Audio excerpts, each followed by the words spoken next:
We working here? I think we're live. Actually, believe it or not. How about that?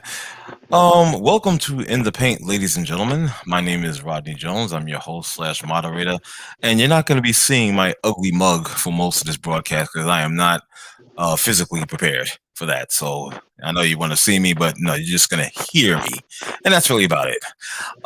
We're here live on YouTube and also StreamYard. Thanks for checking us out. And as always, it's an honor for us to be here tonight. Well, with that being said, let's get started with the show. And of course, joining me is my two guys, my main man Chandler, and also just joining us, brother Dom from NC. How you guys doing tonight? So Don, What's up, C? Chandler. Hey, can y'all hear me?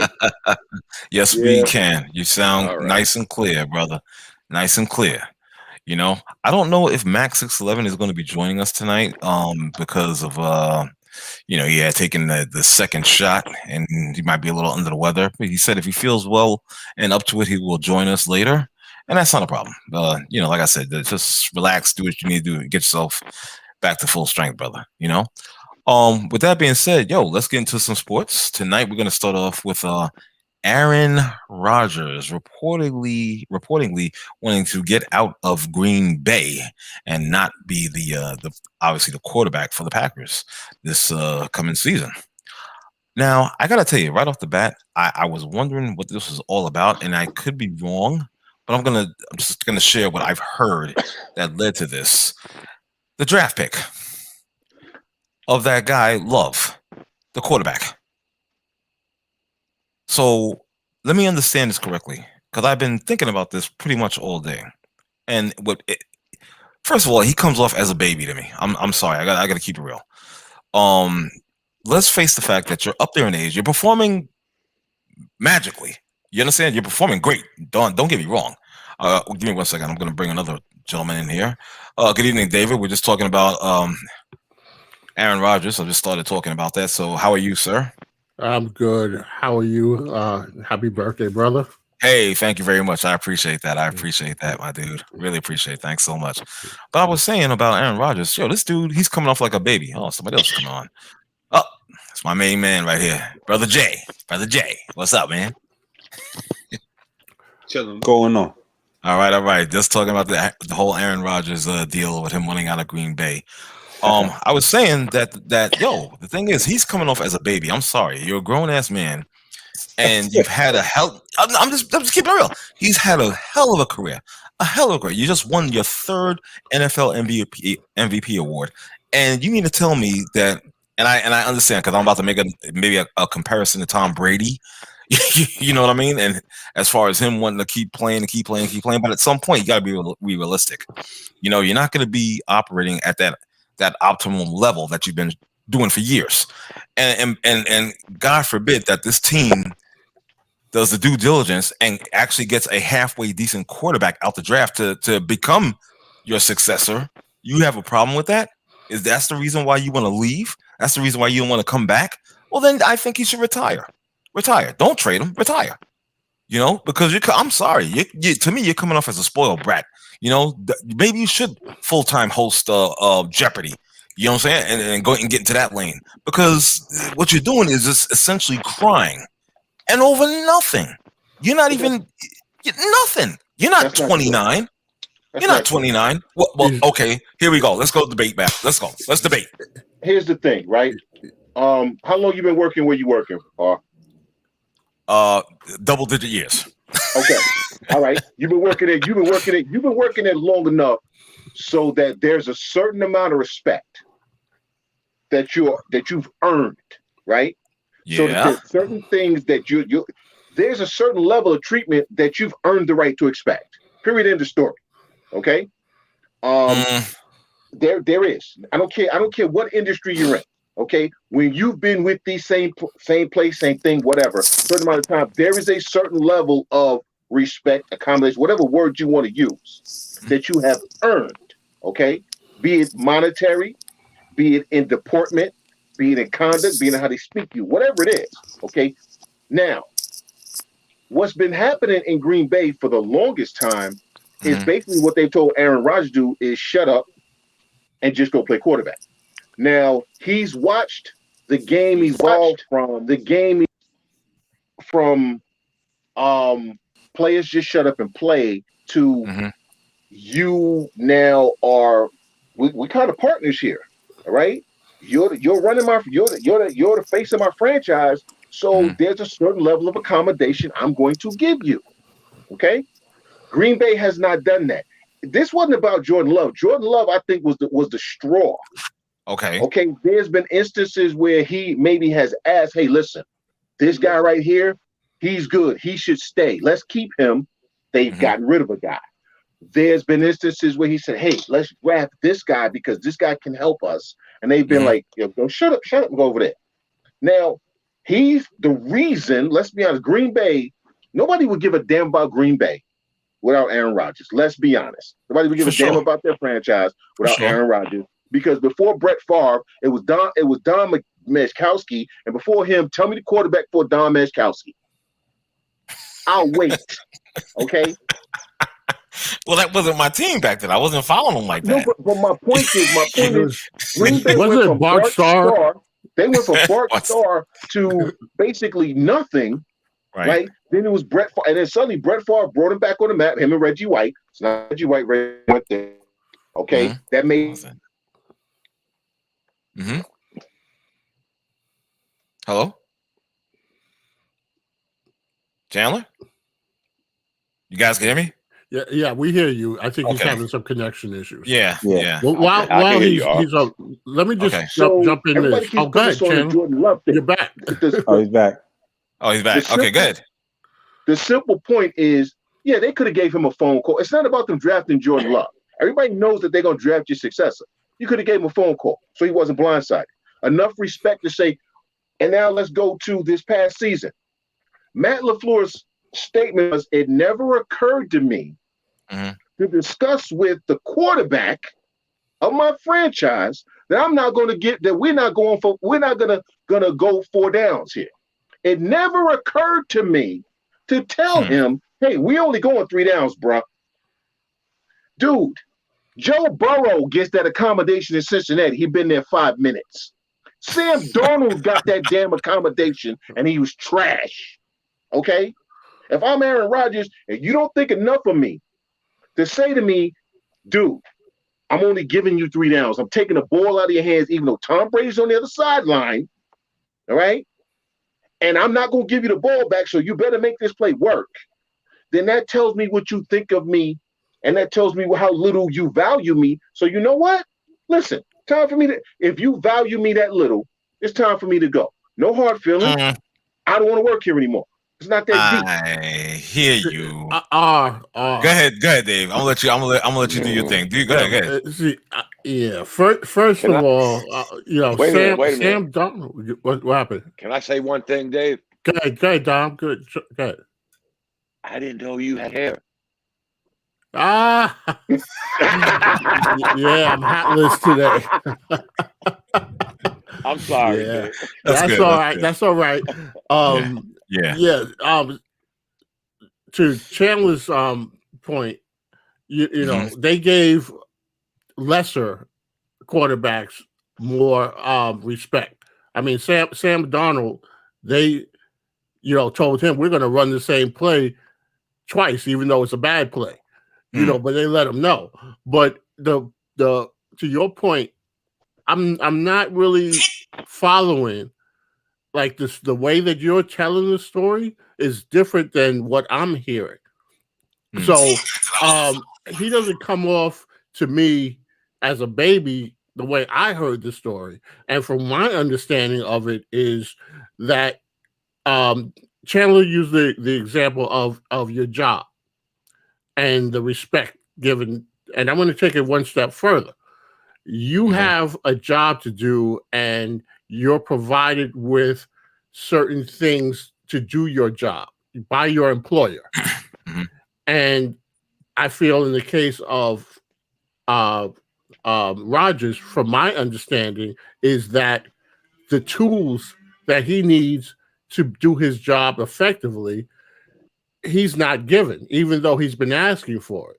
And so I don't follow it that much, but the stories that I understand is that they drafted defensive players and not giving him the weapons, took weapons away from him, and then the only offensive player that they drafted was his replacement.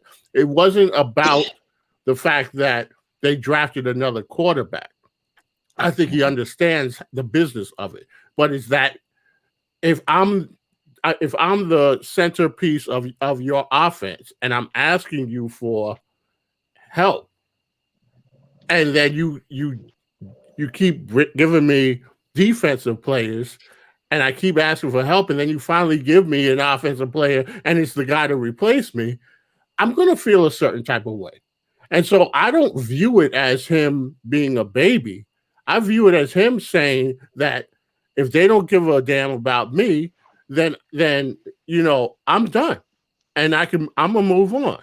And so if maybe I have a different understanding of what's taking place, and maybe the way you explained it, maybe that's more accurate. But from everything that I heard, the overall feeling is that Green Bay is at fault to me, and I don't blame Aaron Rodgers. Maybe somebody else has a different take on it or better understanding of it, but from what I understand, I don't look at it as anything a knock against Aaron Rodgers. I don't have anything to add to it or any new perspective on it. To be honest, I'm just being a jerk. To be honest, Okay. I'm just being a jerk. I'm just being. What else is new? I'm being a jerk about it. But you know what I'm saying. But the thing is, man, he is coming off like a baby. I don't care. You're getting paid. You understand? You're getting paid, and you're a professional. Right. You understand what I'm saying? And you knew at some point they were going to move on. They're not going to just have you in a plan till he's like 50 fucking years old. No. I got it, and I'm not a football guy. I'm out of my league with this, but just it's different. I mean, everybody knows that at some point they're going to replace you, but the time that you are there, if you're asking for certain help for you to do your job, and they're not giving it to you, and they're acting as if they don't need to listen to you, then after a while, I don't care how much they're paying you and how much of a professional, he's a professional, but he's also a guy who is competitive, and he wants to win.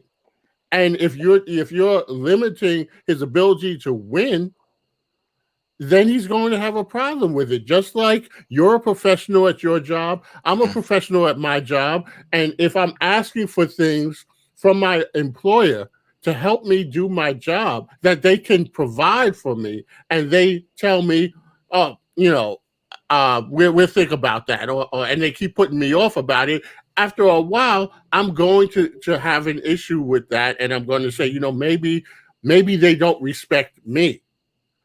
And I got to get my food, but real quick, I love how it's always the players who are supposed to be professional, but the organizations don't have to be. I find that very interesting. Well, that's just the way it is. They're paying. They got the money. They have the money. I'm sorry. Yeah, go ahead, Dom. Right. I'm a non-football guy, just like Dave. Mm-hmm. So I'm gonna take a human approach to this. Help me understand him getting no weapons, but he throws 100 touchdowns and 3 interceptions every year. And let's not forget some of the games he choked with some weapons. The bottom line, to me, guys, as a non-football guy, just as a human being, there was plenty of times I woke up at 5:30 in the morning, freezing cold, thinking I was going to get some chipped beef at the mess hall. And I didn't get any. And I shined my boots, and I kept driving on. This is getting out of hand because we can spin it any way we want, guys.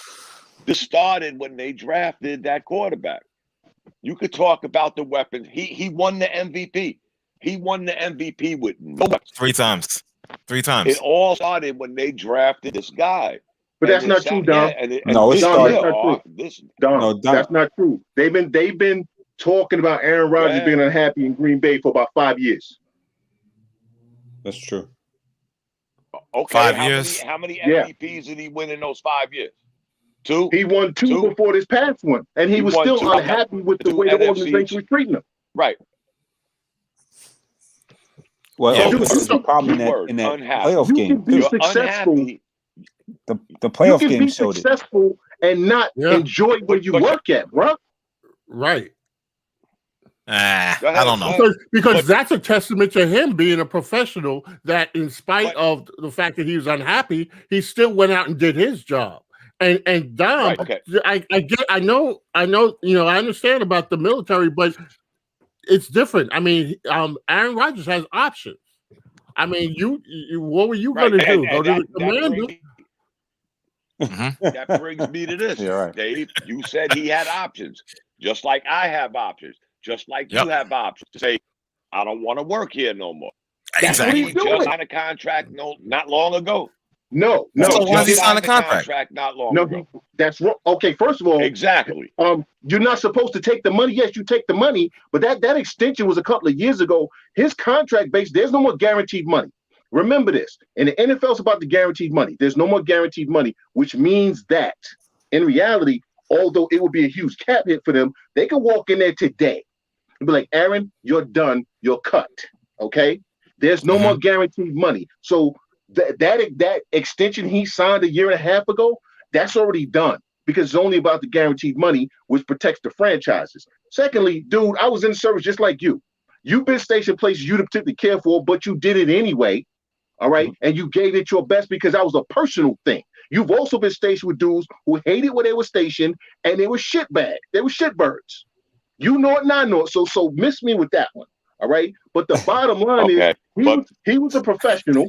Okay. He did what he was supposed to do. And now he has the leverage. Now he has the leverage to say, you know what? There ain't no guaranteed money coming my way. I have options now. Now I can say, screw you. Okay, I just don't let's think. go back. Hold on. Now. Give me a second, Jay, because I'm gonna read something, Mar. Okay. Rodgers is under contract through 2023. He signed a 4-year, $134 million extension in August 2018 when he wasn't happy. Remember? Chandler said he ain't been happy for about 5 years. 5 years. Yes. That's 3 years. Right. That's 3 years. Okay, right. hold on. When he had 2 years left on that contract, but took the extension. Yes. And the Packers can null and void that contract after 2021.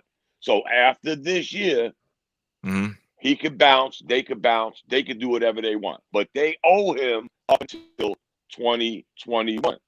No, they don't. If they let him, I'm reading it. Read it. Look it up. I'm not There's making no this more up. I'm not a guaranteed football money, guy. Dom. There's He's no under more guaranteed contract. money. It don't say nothing about guaranteed money. He's Okay, under but I'm telling you, contract. NFL So that contract. means somebody got to pay him. No, they until don't. They could cut him 2021. right now. They could cut him right now and not have to give him a dime of the money that's left. That's how NFL contracts work. $22 million. No, they wouldn't. No, they wouldn't. If they cut him. No, they wouldn't. I'm reading it.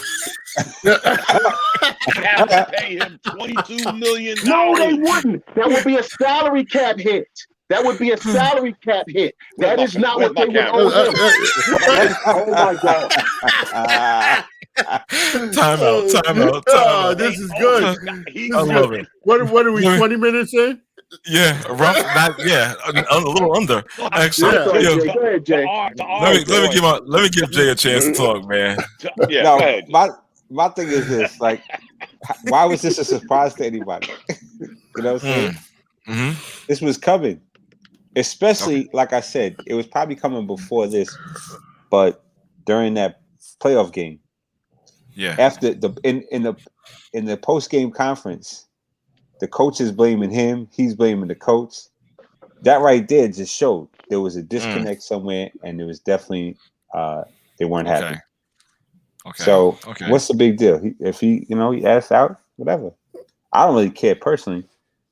I like the guy, but it's true. I don't care either. You know what I'm saying? But right. I just don't think it's a surprise. You know what I'm saying? Especially after that, during that. Yeah. After that game, man, nobody knew everybody's blaming each other about shit. It's like you're supposed to know. I mean, it's crazy. Agreed. It is crazy, but I gotta tell you, man, I'm kind of hearing what Dom is saying. I get it. You know what I'm saying? And I hear what Chandler's saying. He's over there losing his mind, of course. Understandably so. The emotions are out there. He said, read it. The emotions are out there. I get it. I understand completely. But I'm telling you, man, I just find it very hard to believe that if you get a contract and it's guaranteed money and you get cut, so that's it. You don't get. So what's the point of having? What's the point of it being guaranteed then? All right. So because NFL contracts aren't guaranteed. Are you the only guaranteed money is literally it says guaranteed money. Now here's the piece, right? Because see, Donkey told $22 million. That's the cap hit. If they wait till after June 1st, that number goes down to $17 million, which is the cap hit. They will not owe him that. They will owe him a portion of that. But if you are an NFL player. And Ronan can back me up on this if Ronan's on. Okay, you don't get your contract. You get a portion when you get cut. No matter what the number says, that's not what you get when you get cut. Okay, the cap hit. You see, people say the cap hit, and they say, "Oh, that's what he's owed." That's not what you're owed. That's what the cap hit is going to be. That is very different than what they have to give you if they cut you. The only money that you are guaranteed in an NFL contract is the signing bonus, roster bonuses, stuff like that. Everything else is paper. Okay. But let me just say this before Dom pulls up his rebuttal. Let me just say this. I got a little something in this cup. So my opinion might change.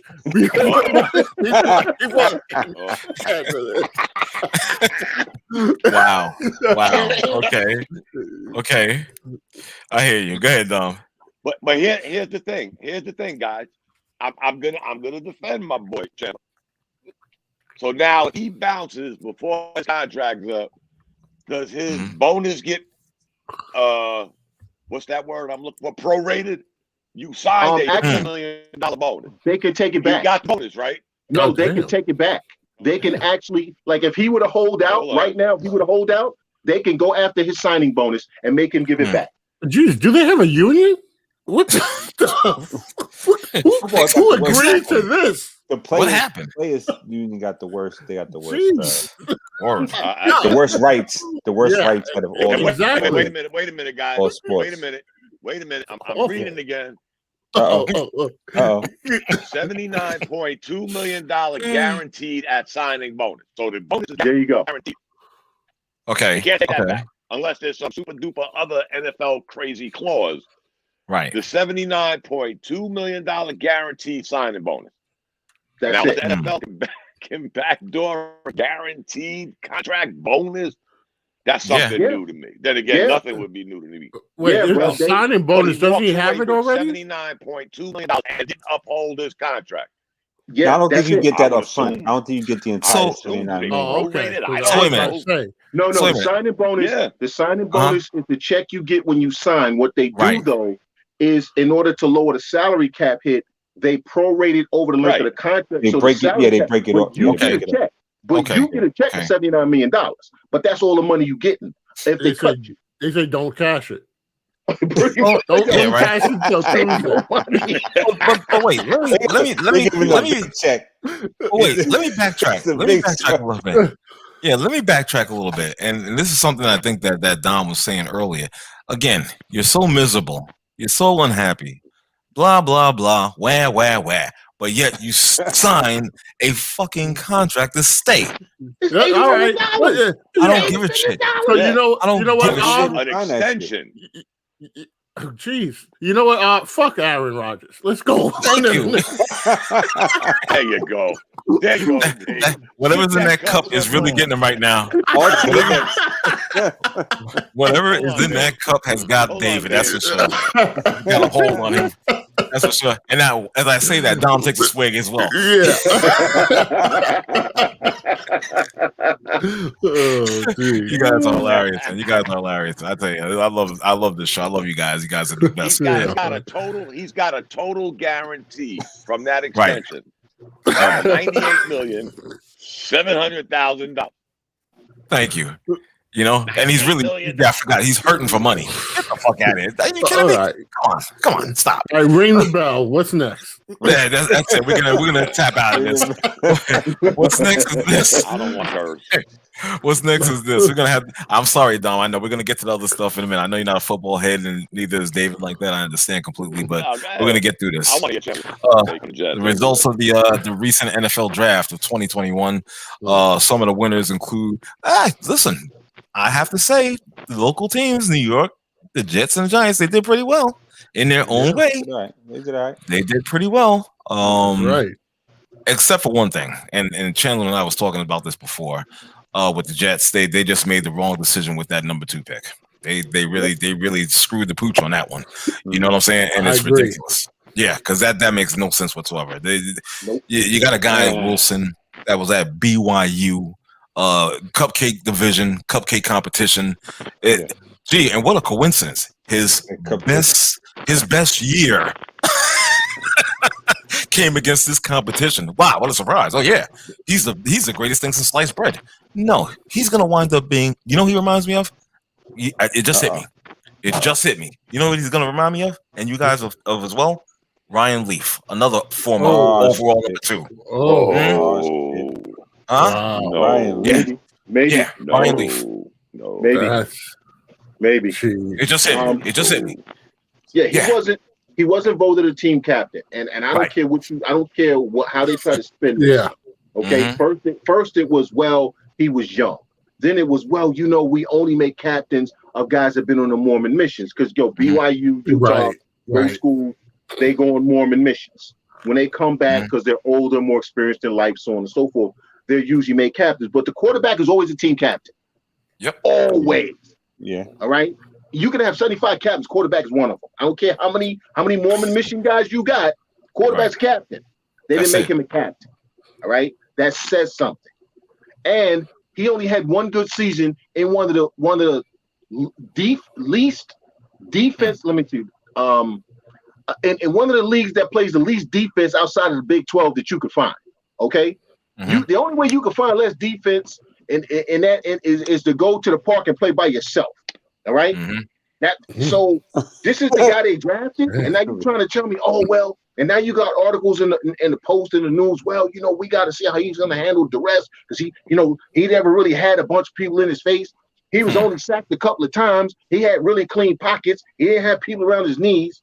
Oh, and by the way, now they're starting to tell us that, he's smaller frame, so we don't want him running all the time. But one of the reasons you drafted him is because you wanted him to run all the time. Listen, man, the only good thing about that pick is Joe Douglas is going to be fired by next year. So I'm good. Yep. Exactly. I don't blame you, brother. Yeah. That's just what it is, man. I still think they should have kept Darnold, but that's me. I'm a Yeah, I agree. Okay. Well, yeah. Oh, wait a minute. Let me say one thing. Well, I had an epiphany. Remember when I said, "Damn, I'm kind of naive" when I heard the Jets traded Darnold to Carolina. I thought they got Bridgewater. Remember? Yeah. Right. They didn't trade Bridgewater. Right. They didn't trade him to the Jets when they got Darnold. But that being said, I'm just going to assume that these guys know a little more than me.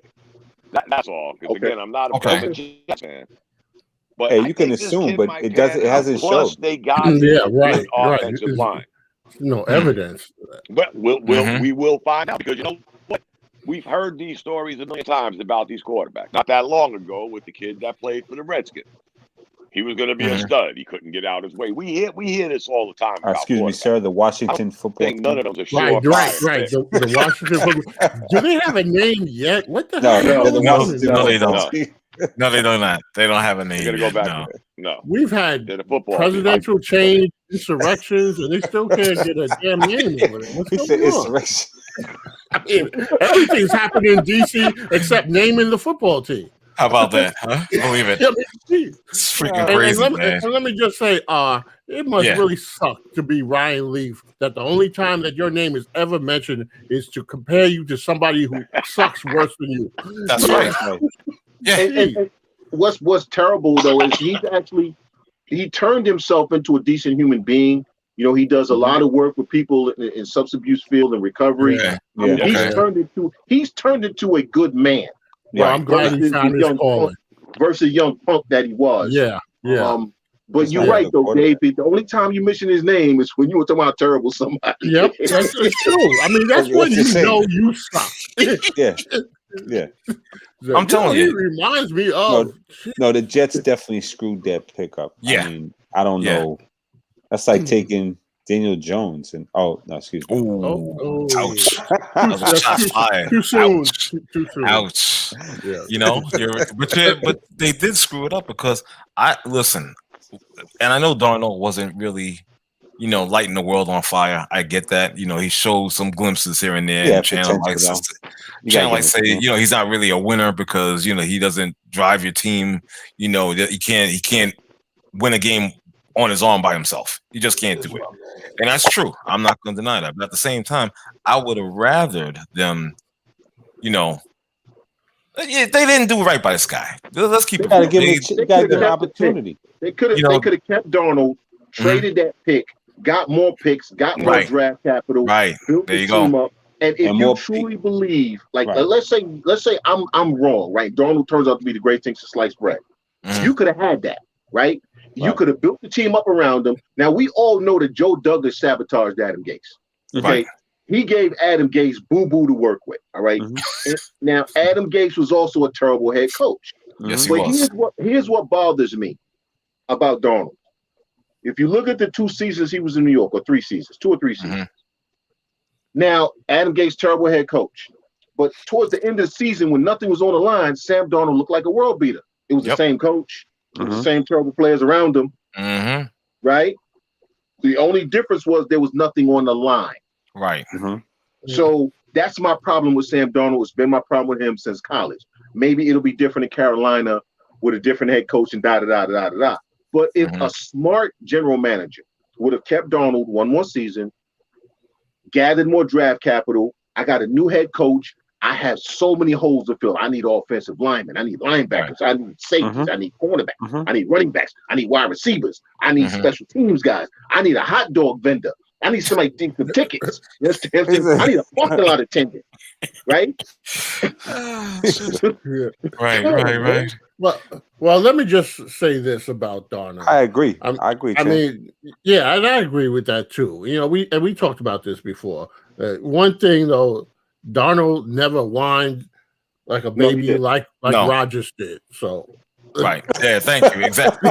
I like that. I like the way you put that. Exactly. I'm gonna tell you this, But just real quick. Darnold actually stepped up and tried the best he could, to be He a did. leader. He He did. did. You know what I'm saying? yeah. So he did a lot for the team, and they just didn't get.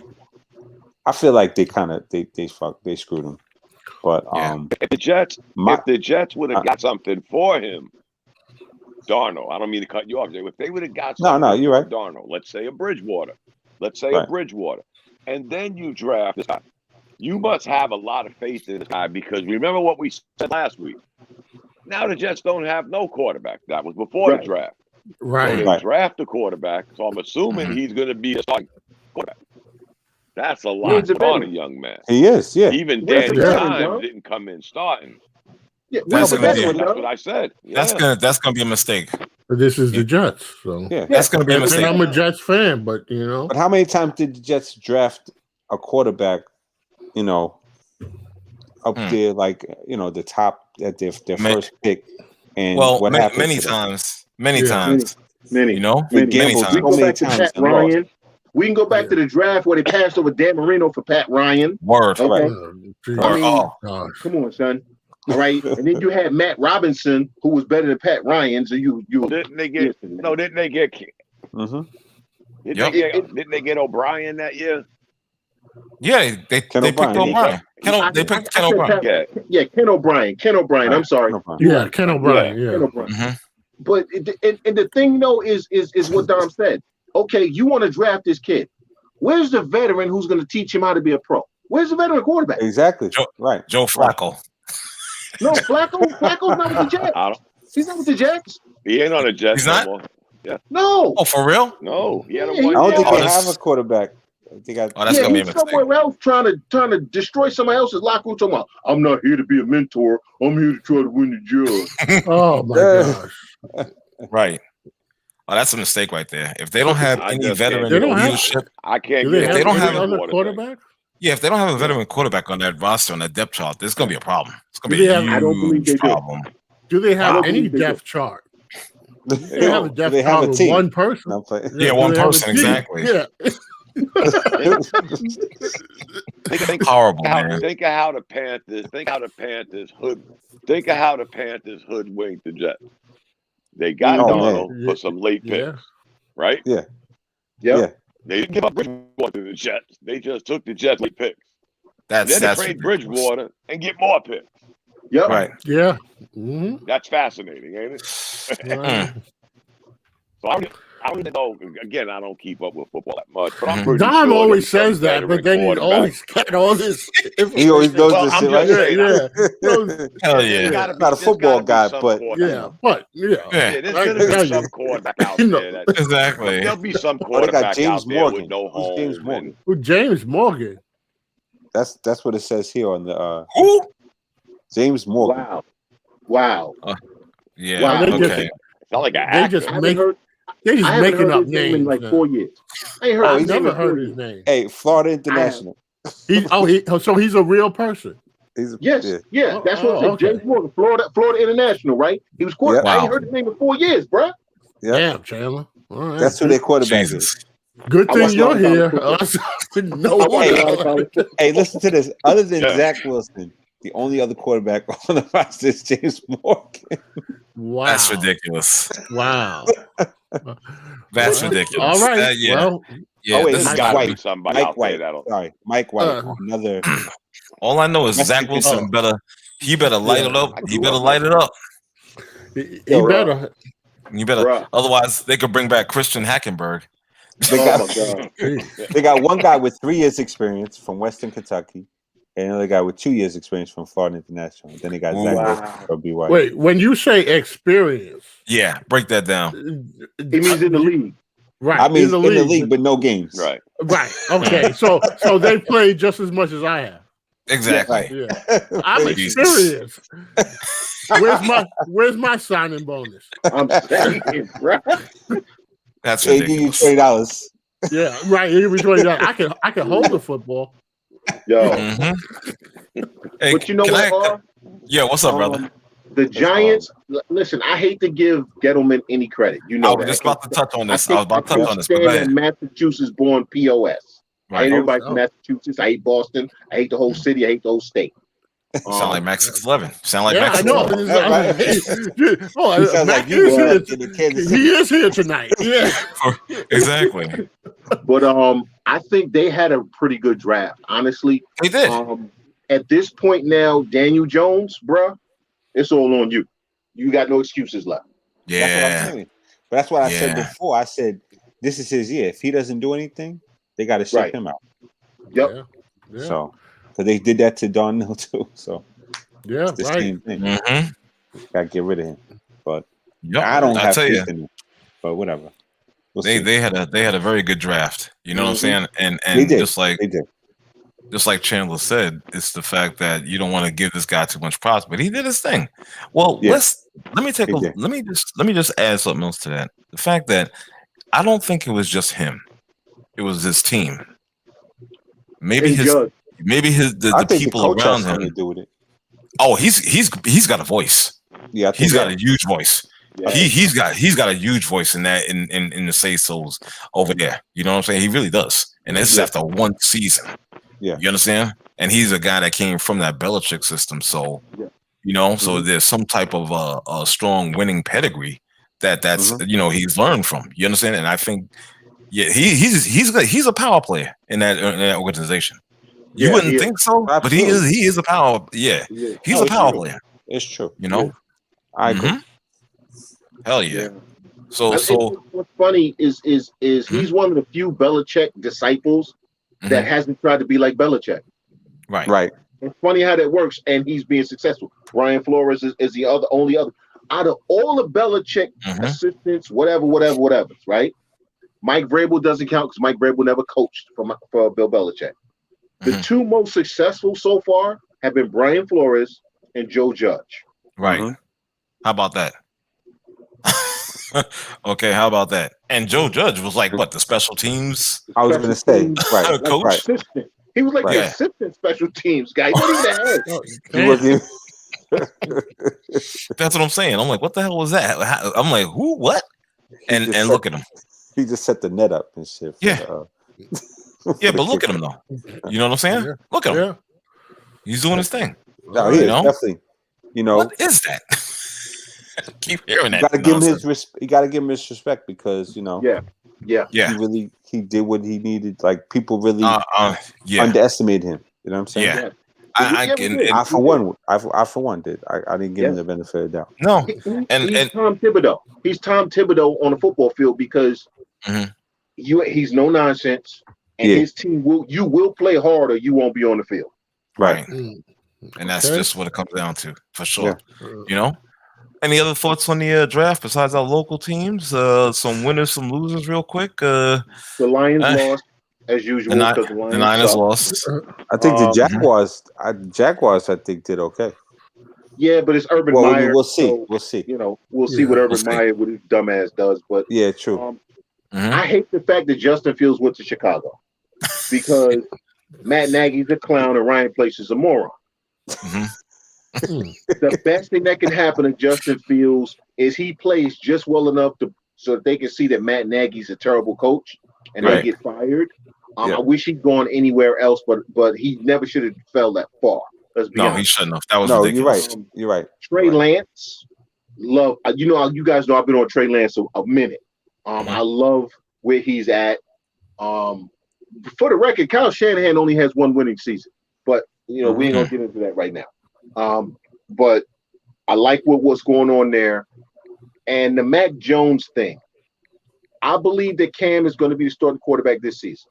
I believe that Cam was impacted by COVID last year because there was such a stark difference pre-COVID, post-COVID for him. All right. I mean, he didn't even look like the same human being. But I think if Mac Jones is as smart as people say he is and can pick up this offense, I think Bill Belichick just found his next 10-year quarterback. Yeah. If. Right. Yeah. You know what I mean? The wheels are coming off, Cam. I mean, I've had the fortune to watch him play most of his career. And again, Carolina going to Aaron Rodgers, the Panthers never really gave Cam Newton a lot to work with. So he took a beating. When I say the wheels are coming off him, I mean physically.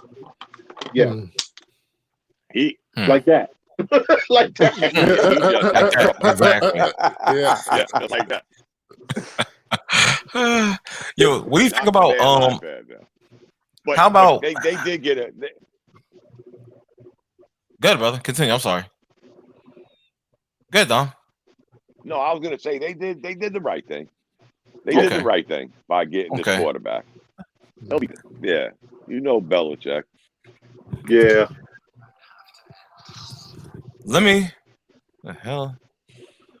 What the hell? You was asking what we think about something, and then you lost your train of thought. Sorry about that.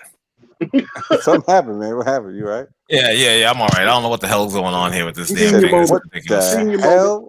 Senior Yeah, moment. I need a moment. My apologies. Oh, good, bro. He said senior moment. My apologies. That was on my end. I was like, what the hell is this? Okay. Yeah, we will. Yo, why do I keep hearing this nonsense? It's on my end. All these weird people. Yeah, you know what I'm saying? It's like, what the freak? That was actually a trailer to some Captain America, whatever. Anyway, what do you guys think about the Philadelphia Eagles? They did pretty well, getting Jalen Hurts, Devon. You don't like that? No, because I don't trust the management in Philly. I hear you. You know what? Howie Roseman and the owner are too involved. They're not good at what they do. I honestly think Jalen, whether intentionally or not, I think they're setting him up to fail. I don't think they're doing it intentionally. I don't think so either. But listen, Howie Roseman, dude, go somewhere and sit down, please. Go somewhere and sit down. Go somewhere and sit down. And then this dude that you picked as a coach. Oh, yeah, I don't know if Nick Sirianni is going to be any good. But if you can't speak in public, how the hell are you going to speak in front of your team? Well, I mean, damn, Chandler. I mean, I get what you're saying, but you don't think the pickup of not just Smith, but that offensive lineman, Landon Dickerson, will help the line? But if I don't have a coach that can galvanize my team because he's okay, listen, I'm real That's big the on way one he thing, sounds. man. I'm real big on one thing, bro. If you can't speak publicly, you can't lead me.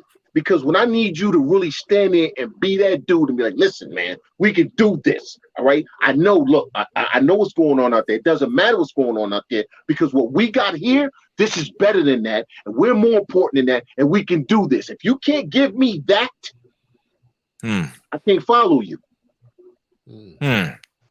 It's got a comment from my brother Barone in Black, of course. He says Alabama QBs historically don't do well in the NFL. Under Saban, the QBs are surrounded by talent, and the production at Alabama doesn't carry over to the NFL. The jury is still out on Tua.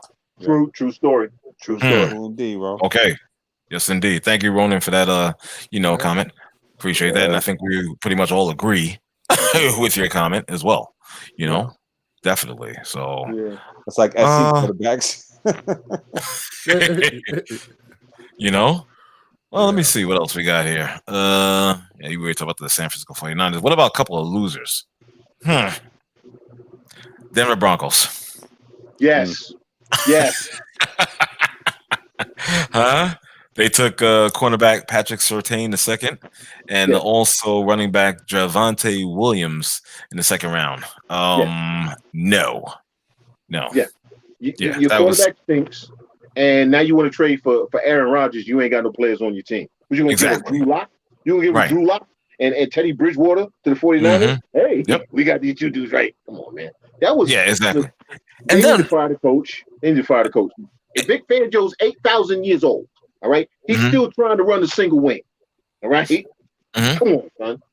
Yo, let me ask you guys a question. Why would you even trade up for a running back? Don't they have Melvin Gordon still back on the roster? Who? Melvin Gordon. No. Melvin's in San Diego, but they do have a really good young running back. That's why they were able to get rid of Melvin Gordon. But the bottom line is you don't trust Drew Lock, which is why you traded for Teddy Bridgewater. Right. Okay. Justin Fields was sitting there. Listen, I love Teddy. Teddy is a great guy. He's a great human being. He will give you his best. He is an average quarterback. His ceiling is good. All right? That's his ceiling. You had Justin Fields sitting there. Right. And you chose to go Drew Lock and Teddy Bridgewater. Okay. Right. Okay. It's ridiculous. That tells you something about Justin Fields, too, guys. I mean, a lot of teams passed on him. You know why, Dom? Let's just be honest. I mean, we could have our personal feelings, but a lot of teams passed on him, guys. Because it's the stigma. It's the stigma of the Ohio State quarterback. But here's the thing. Justin Fields didn't play for Urban Meyer. Right. Tell me the last quarterback that Urban Meyer coached that was good in the NFL. It was Alex Smith when he was at Utah. That was his first stop in coaching. Not one quarterback that Urban Meyer has coached since Alex Smith has been successful in the NFL. Justin Fields did not play for Urban Meyer. Right. But Justin Fields is still feeling the effects of Urban Meyer at Ohio State. No doubt. Which makes it, to me, even worse. Going to Chandler's point, he didn't play under this guy. He played under this guy. And 30 scouts looked, saw, and still didn't pick him. Yeah, but 25. I don't know, guys. 25 said that about Lamar Jackson. How many said that about Deshaun Watson? We're gonna leave his creepiness out on the outside because he's a creep. All right, let's be clear, he's a creep. But we're gonna leave that to the outside for right now. Okay. Hey, I think the Cowboys did horrible too, though. They did. Do you really? Yeah, because what did they do to help Dak? Dak don't need no help, bro. I don't think they did that well, Chandler. I don't think so. Dude, really? Micah Parsons, Jabril Cox, they gave them dudes on that defense that's gonna punch you in the face, straight up and down. They gonna punch you in the face. Okay. They punch you in the face. What about that the offense? Was soft. The offense got 8 million players. What else do they need? He said 8 million. 8 million players. Get the fuck out of here. Oh, tell me what they need on defense. You got Zeke. You got the other running back. They did draft another running back, by the way. You got 3 wide receivers that are studs, and I'm even counting Amari in that because for 8 games he's gonna be a baller. Then he'll disappear, but the other 2 guys are gonna be fine. Okay. Mm-hmm. And they'll pick up his slack when he disappears those second 8 games. That offense is fine. Honestly, the offense is fine. Because remember, they were averaging 32 points a game last year and losing before Dak got hurt. Why? Because they couldn't stop anybody. They couldn't stop anybody. That's true. Now, Dan Quinn might be a terrible head coach. The man can coach some defense. He can coach some defense. So you give him some players, right? And then you put the guys that they have left in the right positions. Mike Nolan wanted guys to play in the 3-4 who weren't built for a 3-4. Dan Quinn plays a hybrid. Sometimes you're gonna be 3-4, sometimes you're 4-3. But in Dan Quinn's defense, you need thugs. And I'm using that in every sense of the word. You need thugs. All right? Thugs. All right? You need thugs. You need dudes that's gonna be. You're gonna have to follow them on their off hours because they're out in the club where they're not supposed to be. All right, they're punching people in the face when they shouldn't be, and they places they ain't supposed to be hanging. But when they're on the field, them dudes is laying you out. That's what they drafted. I like the Dallas draft, honestly. Yeah. Okay, all right. Well pointed out. Exactly. Not to mention, Dallas got my boy from Penn State, Micah Parsons. Yeah. Well, that's the only one that I really like, honestly. But okay. You don't like Jabril Cox, Jay? You don't like Jabril Cox from LSU? I'm not saying I don't like him. I'm just saying as far as a pick, I think they just could have done a little better. Don't worry, Jay. I got your back. I'll say it for you. I don't like him. How about that? Stupid. I don't like him. I don't like anything about him. There you go. Stay true to the game, brother. Stay true to the game. Don't be wishy-washy with these guys, okay? You ain't gotta be. Don't need to be wishy-washy. Just be who you are. Like Yo, let's do some moving on. Let's go to another sport. We're gonna get into the lane of some MLB real quick. The New York Mets, they're struggling offensively. So what did they do? They fired their hitting coach Chili Davis, and is manager Luis Rojas next? Yes. Dang. Most likely. He better be. Listen, Edwin Diaz should have been in that game.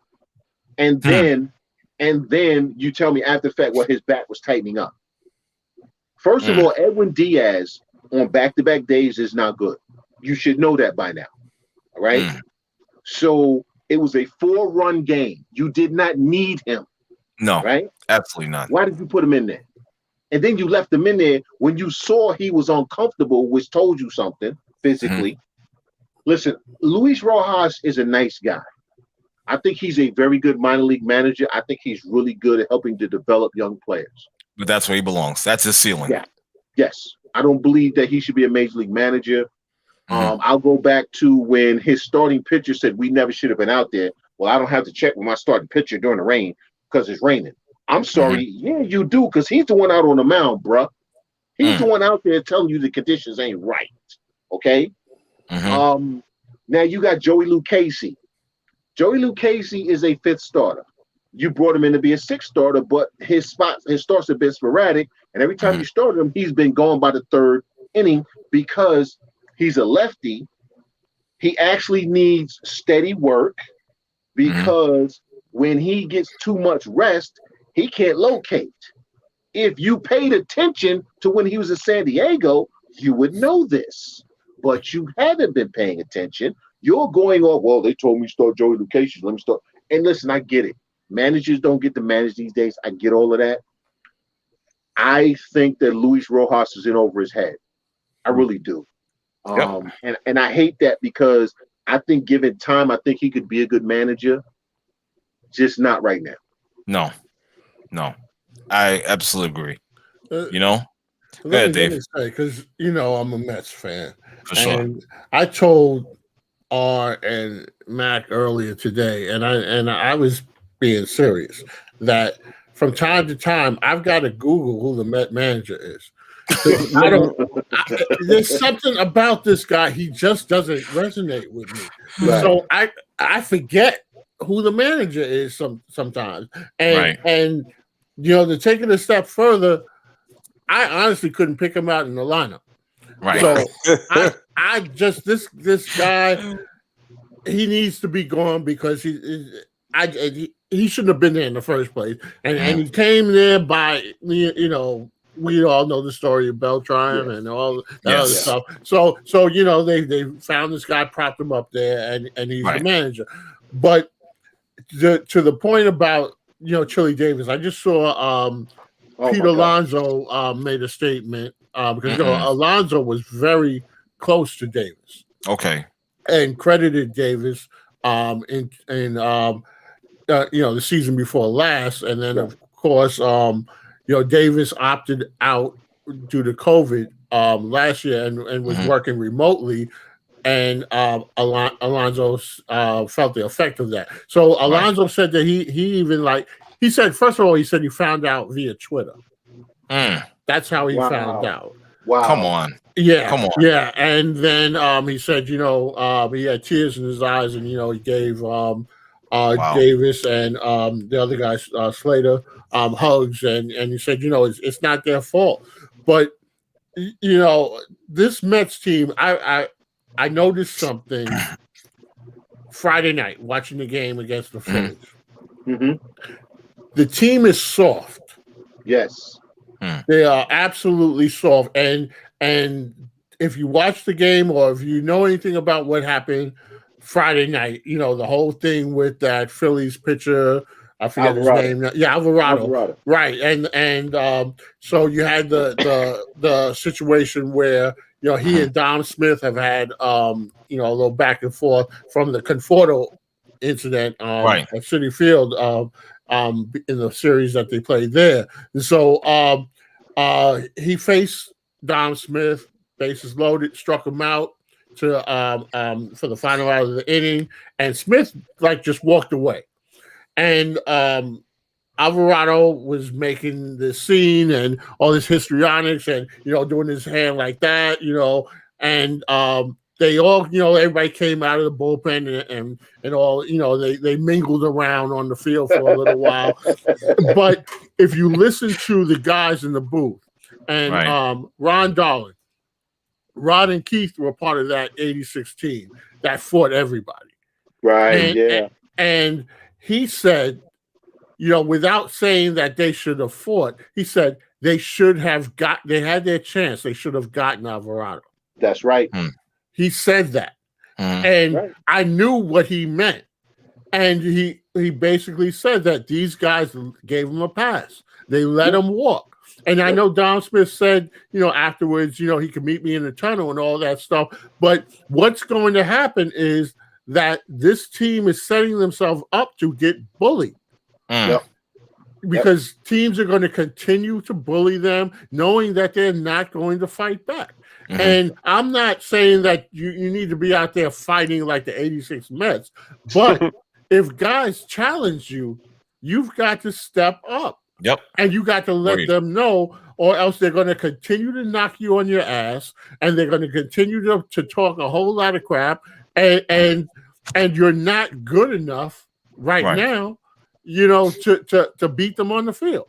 So the intimidation factor is going to play into it, and they're going to use this against them. And the team's got a lot of nice guys on it. Yeah, A lot of nice guys. Well, And let me just say this before you go. The one guy that I think might have stepped to somebody is Marcus Stroman. Yeah. And Stroman was out with the hamstring. He left it. That was his game. He left that game early with the hamstring, so he wasn't even around there to do anything. But he's a Long Island kid, and he's very interesting. I'll just leave it like that. But he speaks his mind, and I think that he doesn't have any fear. Yeah, he's from Freeport, ain't he? He's from Freeport, ain't he? Yeah, I think so. And so. He's a very interesting young man. Go ahead. I would love to see them hire Bruce Bochy. I think Bruce Bochy would be the perfect manager because you have enough talent. You got more than enough talent. Let's be honest. You got more than enough talent. For real. You have 6 legitimate starters, but let's say 5. We won't count Luke Casey right now. You have 5 legitimate starters. You have depth in your bullpen. Listen, Betances is out right now. He's not even healthy right now. No, all right, he's not. You have guys who can mash. You have guys who can put the ball in play. You have guys who can hit and run. You have guys who can steal. You can play defense. This team defensively is far better than it was last year. Yeah. Believe it. You give Believe Bruce Bochy this team, you going to a World Series because this is very similar to the Giants teams that he coached. Okay. The Mets, believe it or not, guys, this is what kills me about baseball. When so early in the season, there's still only about 5 or 6 teams in Major League Baseball that have a lower ERA than the New York Mets. Yeah. Their hitting hasn't come around yet. Guess what, guys? In their whole division, the hitting hasn't come around. The Mets are 11-12, and they're a game out of first place. Exactly. Right. Sooner or later, even I'll take an analogy with the Knicks and the Mets. The Knicks predicated themselves on defense for 75% of the year. As we speak, the Knicks are the 4th best shooting 3-point team in the NBA. It started to gel at the right time. Yeah. The Mets have too much pitching for us to just say, well, me and Dave could coach the Mets and just figure out what guys we're going to throw out there. Yeah. The ball boys figure out the battle. Hell, I could put on Rojas' uniform and they probably wouldn't even notice. 22, 23 games. And again, they're still, I think they have the 5th best ERA in baseball. But they're hitting 240. And do you think Lindor's going to hit 176 the whole year? No. I can't stand it. I can't stand that. I can't. That right there bothers me to no end. I'm not gonna lie to you because I'm just like, really, that doesn't make any sense. You're booing the guy already, which is the same thing what happened with Stanton when he first arrived there. Right after, as a matter of fact, the first game when he went 0-5 for 5 with 5 strikeouts, they was booing him. I'm like, really? We're doing this? Yeah. Again, 22 games in, they're a half a game out, and their whole division seems to be topsy-turvy. I got a funny feeling, guys, by the All-Star break, we'll see the real Mets. If the Mets could hit 260, 265, 262 as a team, as a team, they'll win their division. I'll do you one better.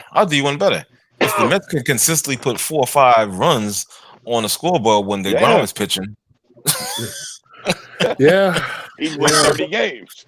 Well, absolutely. Even without that, right? And what, Dave? Remember we talked about the Taiwan Walker sign, and I love it. I wanted the Yankees to sign him. Yeah, we talked about Marcus Stroman. I wanted the Yankees to sign him.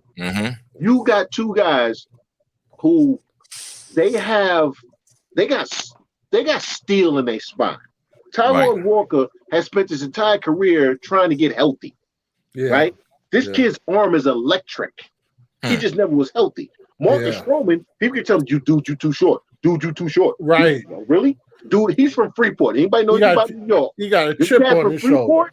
That's a whole other level of dude. All right? No, he's not. He's actually, I was just reading from him. He's not from Freeport. He's from Patchogue, Medford. Oh, my God. He's Suffolk County? He's Suffolk Yeah. County. Yeah. Oh, wow. That's even worse, honestly. Yeah. Well, especially even out worse. there. The brothers from Suffolk County. That's they because they try to prove they're not soft. And you got to Right. fight every day. Yeah. Yeah. I'm like, you from where? Yeah. So he may as well be from Freeport. It's the same mentality. Yeah. Mhm. You know what I'm saying? I mean, Sure. the kid Peterson, he's got steel in his spine. You Yeah. know what you're going to get when Syndergaard comes back. All right? He's trying to throw the ball through 17 brick walls. He's Right? an idiot.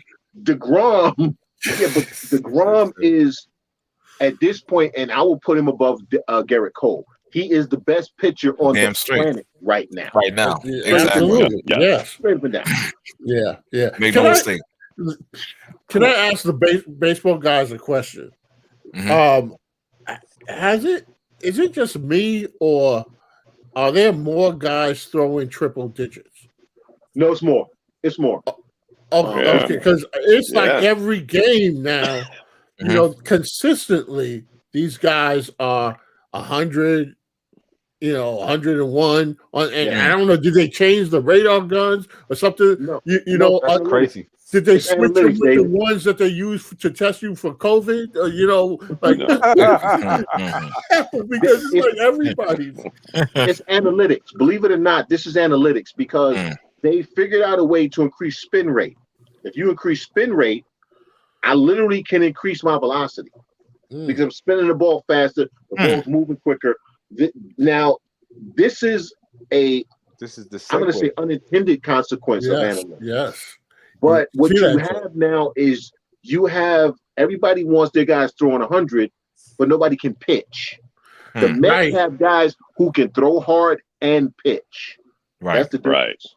That was the problem with that Alvarado. Alvarado, he's wild. Yes. This goes back to the Mets. DeGrom has pitched in 5 games, and he's 2-2 with an ERA of 0.51. That's criminal. How does that even sound possible? It's ridiculous. I looked it up. That is insane. And he's done this for a few years. This is 0.5 runs. That doesn't make any sense. That doesn't make any sense. And he has one shutout. Who even pitches complete games anymore? He has a shutout this year with 15 strikeouts. Yep. And he got 2 wins. Yeah. Over the last 3 years. Yeah. Robbed him with so many victories. But you hit 2 points as a team. Right. That's the part that's the Mets are killing. He's got a better average than he's got a better average than some players on that damn team. No, he's got more RBIs than he has wins. That's ridiculous. That's ridiculous. That's the stat of the night right there. Yeah, for real. Yeah. That's just beyond ridiculous. You know what I'm saying? For real. Insane. Yeah. It's definitely. I got faith in them Mets. And what are they going to do? What are they going to do next year when he can't hit? Oh, they're really gonna be screwed. You know what I'm saying? You know what? They'll actually probably do better because they'll have another bat in the lineup. But you know what, though, honestly, man, and I know people want to keep talking about wins aren't a good stat for whatever. Listen, that only applies to certain pitchers. Felix Hernandez in his prime, Steve Carlton, Jacob deGrom. There's not a lot of guys who outpitched their team to the point where they were pitching to a sub-1 ERA and couldn't win games. That's what I'm saying. But what deGrom is doing is, and by the way, his velocity increased this season. Yes, he did. Crazy. Yeah, he's one of them. And he's 32. And he's 30. What is he? 31, 32? Yeah.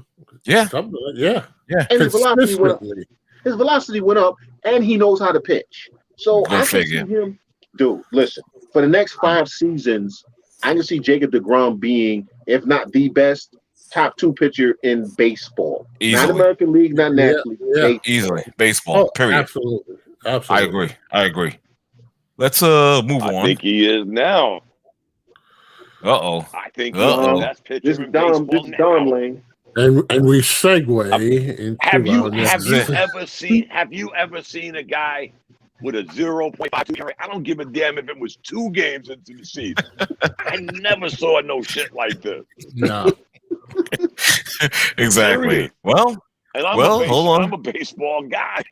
I know you are, Get out and of here. that's He's why. the best pitcher in baseball. And this is Dom, why the closest to DeGrom is going to be 68 Gibson. Yeah. And Mhm. I forget the year that Carlton won the Cy Young when he won almost 70% of his team's games, and they Yes. lost close to 100 damn games. Yeah. right. Well, Yeah. more recently, it might be, what was it, 85, 86, Dwight Gooden Dwight with the Gooden. 1.75 ERA. But still, this kid, he's been doing this for a couple of years, guys. Let's be honest. And it seems like the what Mets about could never you? hit Forgot what's his when he name? You totally forgot my man too.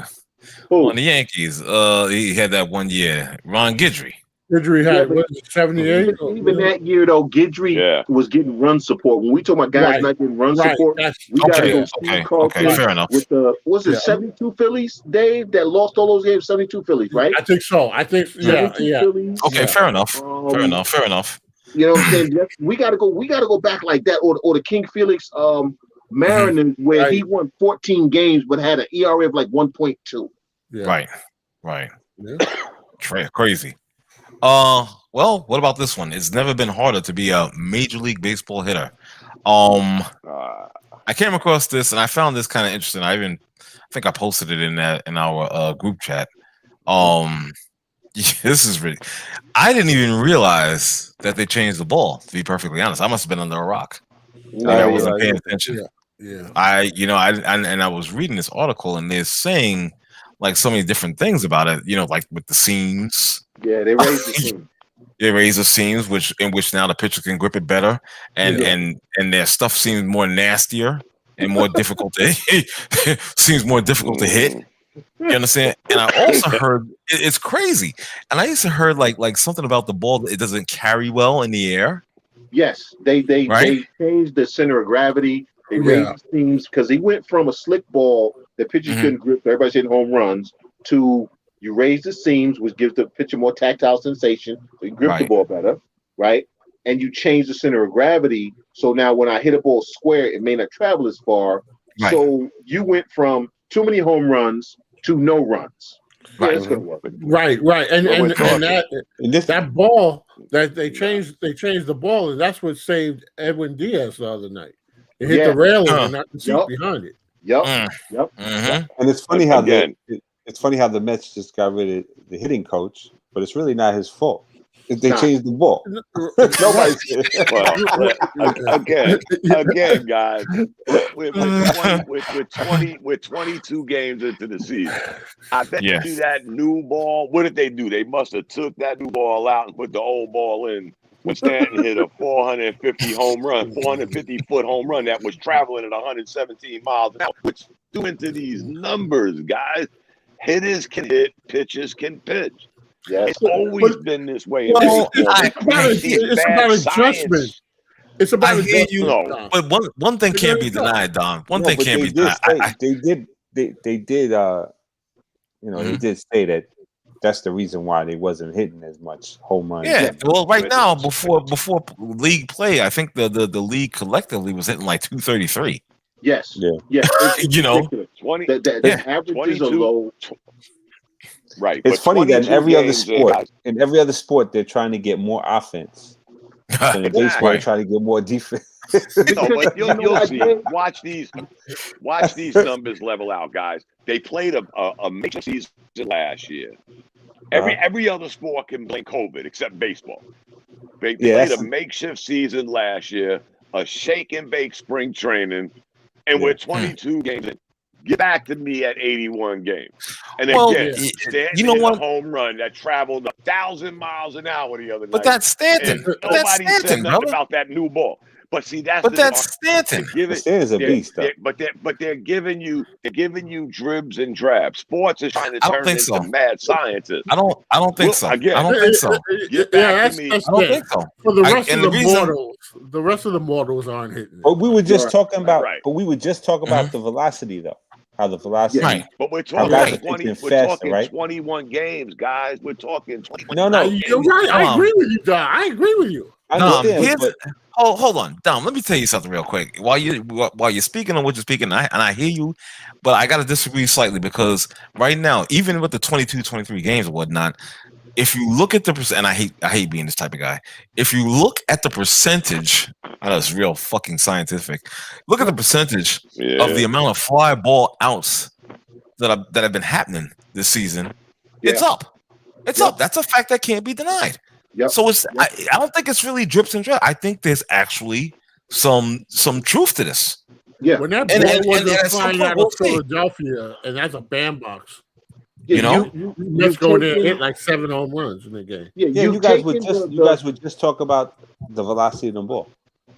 Like people throwing more in triple digits. So Yeah. I know it's Right. beginning of the season, right? But wait you till only it had warms a up. few pitches actually throwing. Like years ago, it would only be a few pitches. If Right. like you could count on your hand how many pitches was throwing in the hundreds. Right. Yeah. Right. Now it's Now like every everybody's game, everybody do it. Yeah. Yeah. And wait till it warms up. It's not even warm yet. Right. Right? It's Wait not. till it warms up. Right. What's Again. happening though is you're taking the home run away from the average guy. Right. The above average and the next level do listen, Giancarlo Stanton averages 117 miles an hour on every ball he hits. Right. That's his average exit velocity, which I hate that. I hate that number because I don't need you to tell me the number. I know when he hit a ball hard, and I know when someone special hits the ball hard. But anyway, that I hate all you nerds. Let me be clear. But and I'm a nerd, and I hate you. But what they've done with messing with the ball is the guys like Tyler Wade last year, the guys like Mike Talkman last year, guys like that who were supposed revelations that last year and year before last. You understand what I'm saying? All those guys are suddenly, what happened to him? Well, he was never that good. He was never that good. Okay, the ball was juiced. Let's be honest. Tyler Wade's not. Mike Talkman ain't supposed to hit 19 home runs. No. Right? He's a fourth outfielder. If you get 7 from him in a That's a season, bonus. That's a there bonus. you go. He ain't supposed to be hitting 19 home runs. I don't give a damn what anybody says. Mike Talkman is supposed to be hitting 19 home runs. So they've eliminated that portion of it. And it's kind of back to what it used to be, which is early in the season, pitching dominates. Right. As the season goes on, the hitting catches up. This is what baseball used to be. For those who don't know, early in the season, the pitchers were ahead of the hitters. Yep. And then as the season goes on, except for the next level hitters, they did what they do because they're just that much better. But for the average guys, they catch up as the season goes on. That's how this is supposed to work. I mean, it always has, Chandler. Look at the numbers. Yep. Look at the numbers. Look at the numbers in our text. They're talking 22 games, guys, because they're talking this year. So they're talking 22 games. 1.16 home runs per game compared to last year's 1.28. Really? And we're talking the weather's colder now. Well, now. Wait a minute. You said 1.28 exactly. last year? Did you just say 1 point? Yeah. You sure you're reading that right? Yeah. Okay. They hit, Hold it up to the screen so we can see it. This is what you said, R. Yeah, but Right that's now, like they're hitting. But that started like 3,000 home runs last year. They're hitting 1.6. They're hitting 1.16 home runs this year. Okay. 22 games into the season. Yes. Compared to 1.28 last year. That's a lot. That's a huge number, Dom. That's a huge come on, number. man. Really? Exactly. No, mathematically. Hold on. Mathematically,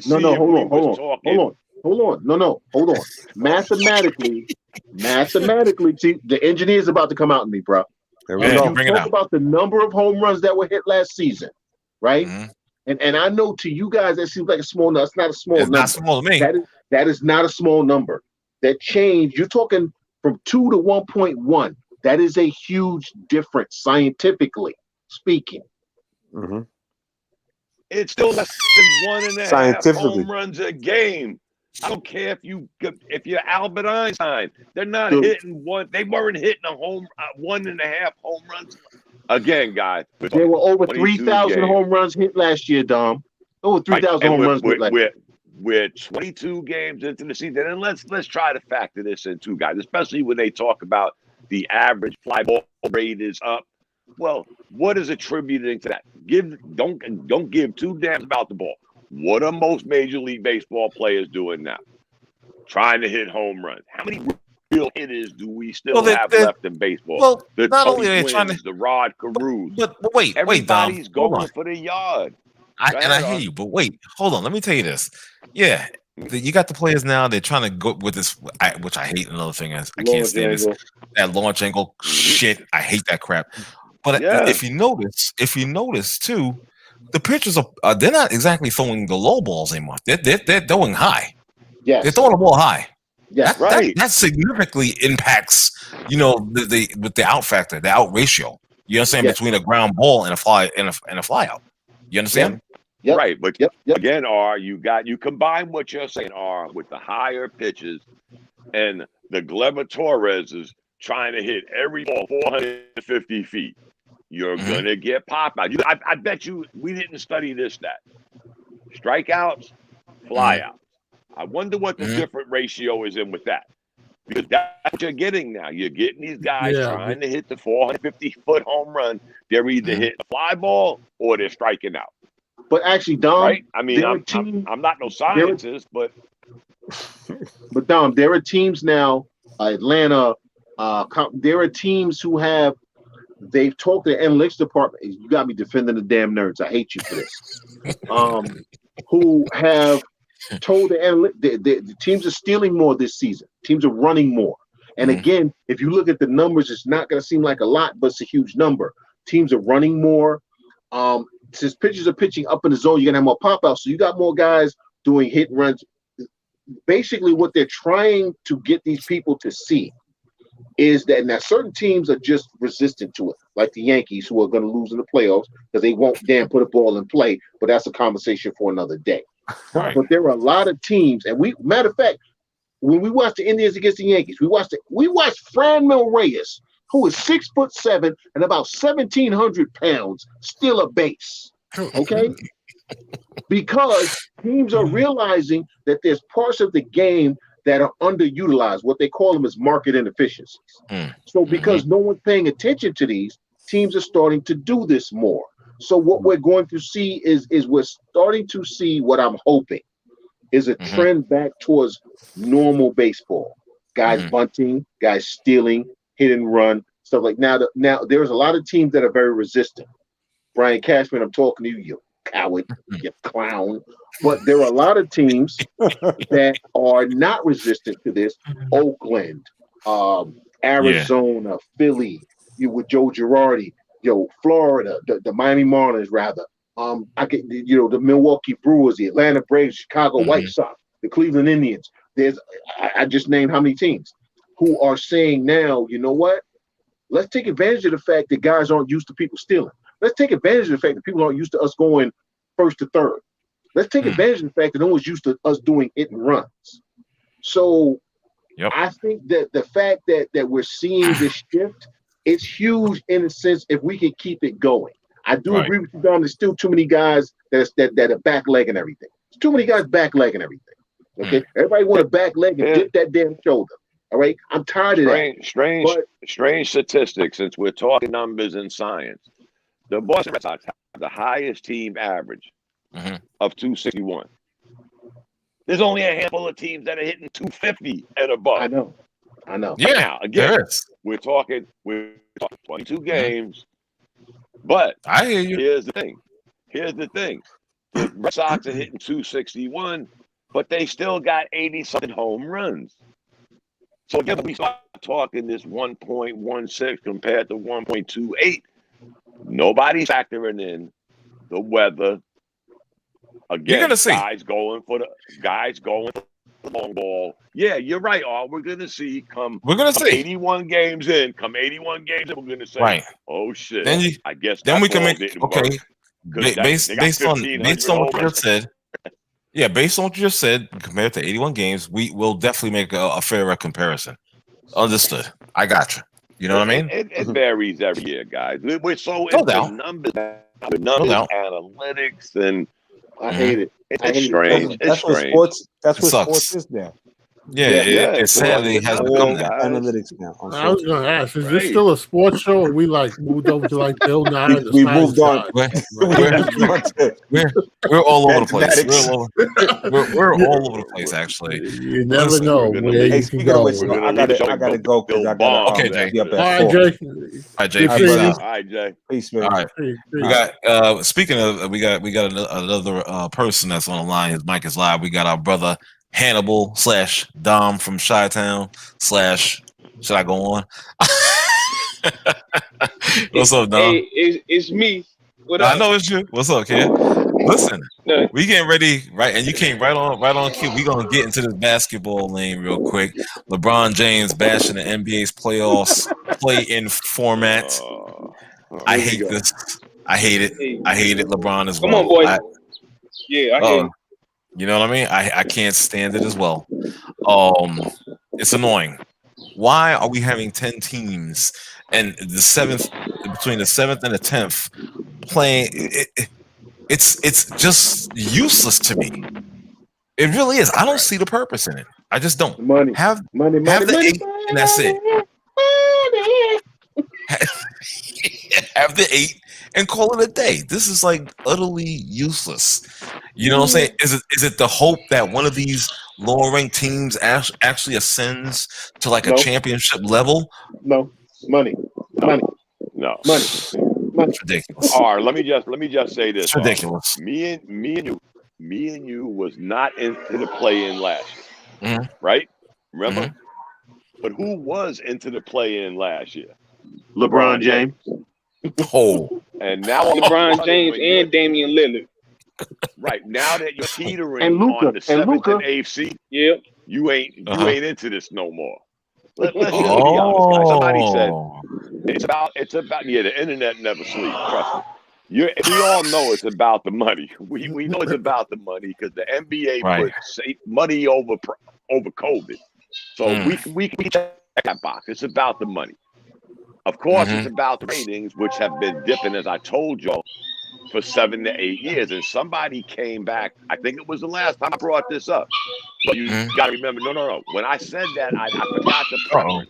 Their ratings have been down the last 7 to 8 years in nationally televised games. I ain't talking about your league pass and you're peeking in on a game. I'm talking ESPN, TNT, NBA Network.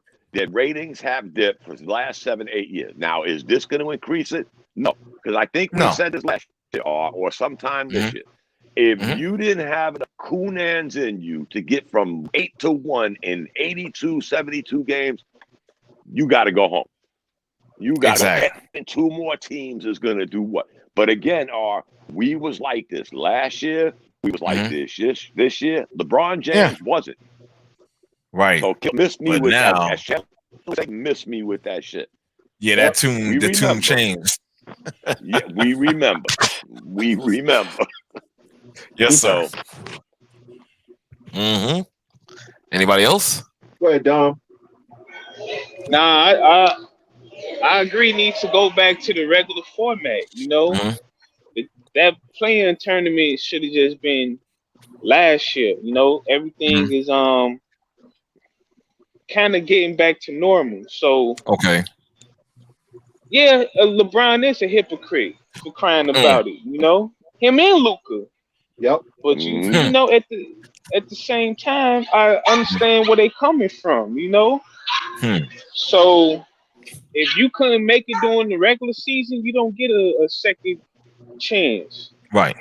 You know, that's it. 72 games, that's it. That's it. Exactly. You should be fighting to make the damn playoffs. Exactly. And call it a day. If you don't want to make the playoffs and you want to tank, well then, you know, do what you have to do. I heard something. Now people were saying that yeah. No, I'm just saying like some people saying like, oh, this to stop the players from well, not the players, but the organizations from tanking. I'm like, nah, not really. But you know, just keep it 72. Y'all then took away 10 games from the season. So leave it at 72. And let's keep on going with this show. Yeah. I heard and that's something it. weird. somebody brought up a point which was totally crazy to me. Mhm. Well, it gives the last X amount of games in the NBA some meaning because you're telling me that the first 62 games didn't mean nothing, Right? and we're going to be glued to the last 10 games. Get the freak out of here. This is all predicated by the NBA to enhance their star players. The Zion Williamsons. We're still talking about the Pelicans like they're reaching for the first seed. Right. Knock it off. They're not making the playoffs. I'm trying to find a way. This is a problem with the NBA. The NBA has a tendency of putting player over team over league. We have to see Zion in the playoff. The most embarrassing thing I see, without getting winded, was that nationally televised game with the Knicks and the Pelicans. Doris Burke, please, Me Too people, don't come after me. She built up Zion all game. The Pelicans all game. In the fourth quarter, she went from that to, the Knicks play pretty good defense. Julius Randle is pretty good. You acted like I missed the first 75% of that game. Right. When you was riding their jock for 3.5 quarters, all of a sudden, oh my God, the Knicks are gonna win. You think? These guys ain't even scratching the 10th seed, man, and you're building them up like they're the Celtics of the 80s. Stop it. But Dom, that's where the NBA partnership with ESPN pays dividends, and you guys know how I feel about the ESPN being the PR arm of these professional sports, because they're de facto PR firm. They don't do it for baseball, but they do it for the NBA. They do it for the NFL. Yeah, they have marching orders when they go into these games. They have marching orders. And I'm not going to fault Doris Burke because you know what? She needs to keep a check coming in to feed her family. All right. Their job is to make you think Zion is the greatest thing since sliced bread. Just like we keep hearing about Shohei Ohtani. Oh, he hit 8 home runs and he hit 100-mile-an-hour home run and he threw 100 miles an hour. Yet his career average is 267. He's a 267 career hitter, but you keep trying to tell me he's some kind of all-star. All right. He's lost more games than he's won as a pitcher, but you keep trying to tell me he's an all-star. Zion Williamson, 2 years in the league, his team has been garbage. All right. But you keep you forcing Zion down my throat. The play-in tournament was designed. Now, on the one hand, I understand it because I like the fact that Ja Morant is going to get some time. I like the fact that team, and now I ain't talking about the Pelicans because screw them. But the Ja Morants of the world and guys like that are going to be playing games that matter coming down the stretch because it's only going to help their team as they go forward and help them learn what it is to play with expectations. This is what you got to do to win, all those good things. I like that portion of it because it only helps those guys. But the reality of it is this play-in tournament was designed last year and this year so that they could get Zion Williamson into the playoffs. And that's my biggest problem with it. That's my biggest problem with it because you've made it obvious at this point that this is only about Zion. So let me segue to that what was that last night when we talk about ESPN and the NBA partnership? Did y'all see that Marvel thing? Yes. All day long they had them in the studio with like what's his name, Thanos, and the amulet and all every the Infinity Stone, in Sports Center. I mean, come on. And then that whole thing last night, it was just I tuned in just to see what the hell was this, and the whole game they had like the team Captain Marvel and Zion was all it was ridiculous. I mean, I knew Steph Curry would wind up with it anyway, but I didn't understand what that was, and it took me back to I remember in the late 90s, the Mets did this promotion where they did this game where it was supposed to be the future, and they were dressed up I took my son to that game, and it was horrible. But matter of fact, it was so long ago that I think it's now the past because I think that the year that they was supposed to be, we already passed it or something. Yes, we did. Right. But this whole thing was, I was like, what the hell is this? And I was embarrassed. I was embarrassed for them. Yes. Wow. Yes. Think of this, guys. And that's my point, David. That's my point, David. Is they become such a PR firm for the NBA that they've made it obvious who the NBA wants in its playing. Yeah. Okay. Right. And listen, the NBA at this point, you know what? They may extend the damn season so they can get the Pelicans in the playoffs. All right. Wouldn't shock me. Wouldn't shock me at all. Let's go to what Dave said about last night. Again, I'm going to rewind it. About the NBA's ratings being down on ESPN, TNT. All of a sudden, here comes Marvel. Who owns Marvel? Disney. Who owns ESPN? Disney. Yep. This is all they were doing, guys. And guess what? All that damn right. The Pelicans. You could take the Pelicans, the Warriors, and Marvel, and tell me who the winner is. Marvel. They're the winner. They always are and always will be. They're making more money off of one movie than 90% of the NBA teams are worth. Yeah. Think about that for a minute, guys. Think about that for 1 minute. One of their movies is worth more than a lot of NBA franchises right now. Absolutely. That's insane. That's insane. But again, that thirst. And who was playing in that game last night? Zion Williams. And they wanted so bad for him to be the Infinity Stone at the end of the day. And it didn't happen. It didn't happen. And guess what? It wasn't even Steph Curry. It was Draymond Green. Oh, okay. So it shows you how much I know because I turned it off. So did I. I just happened to read it this morning. Okay. But it's that thirst of the NBA. They want to put player above team. Again, Zion Williamson got outplayed by Julius Randle. They got outplayed by the Knicks. But you're still telling me that this is a playoff team. Really? The Knicks are 12 out of 13, and we're still talking about Infinity Stones, Luke Skywalker, Zion Williams. Really? Really? Going to the playoffs. Yeah, that's the thing, though, Dom, is these leagues have made it clear. If you're not paying attention, they've made it very clear. This ain't about the game anymore. All right? It's not about the game. It is about them maximizing their financial capital. Okay? This is why you have a football game damn near every day of the week. I don't give a damn about these sports bodies. I want football on every day of the week. It's on Amazon. It's on this. Okay? This is why you got all the nonsense with the NBA. This is why you got all the crap with MLB. This is what they have made it very obvious. And you know what? Listen. This started with what the hell's his name? After Larry O'Brien, the commissioner, Stern. Okay. Yeah. Stern was the one who started the premise of player over team.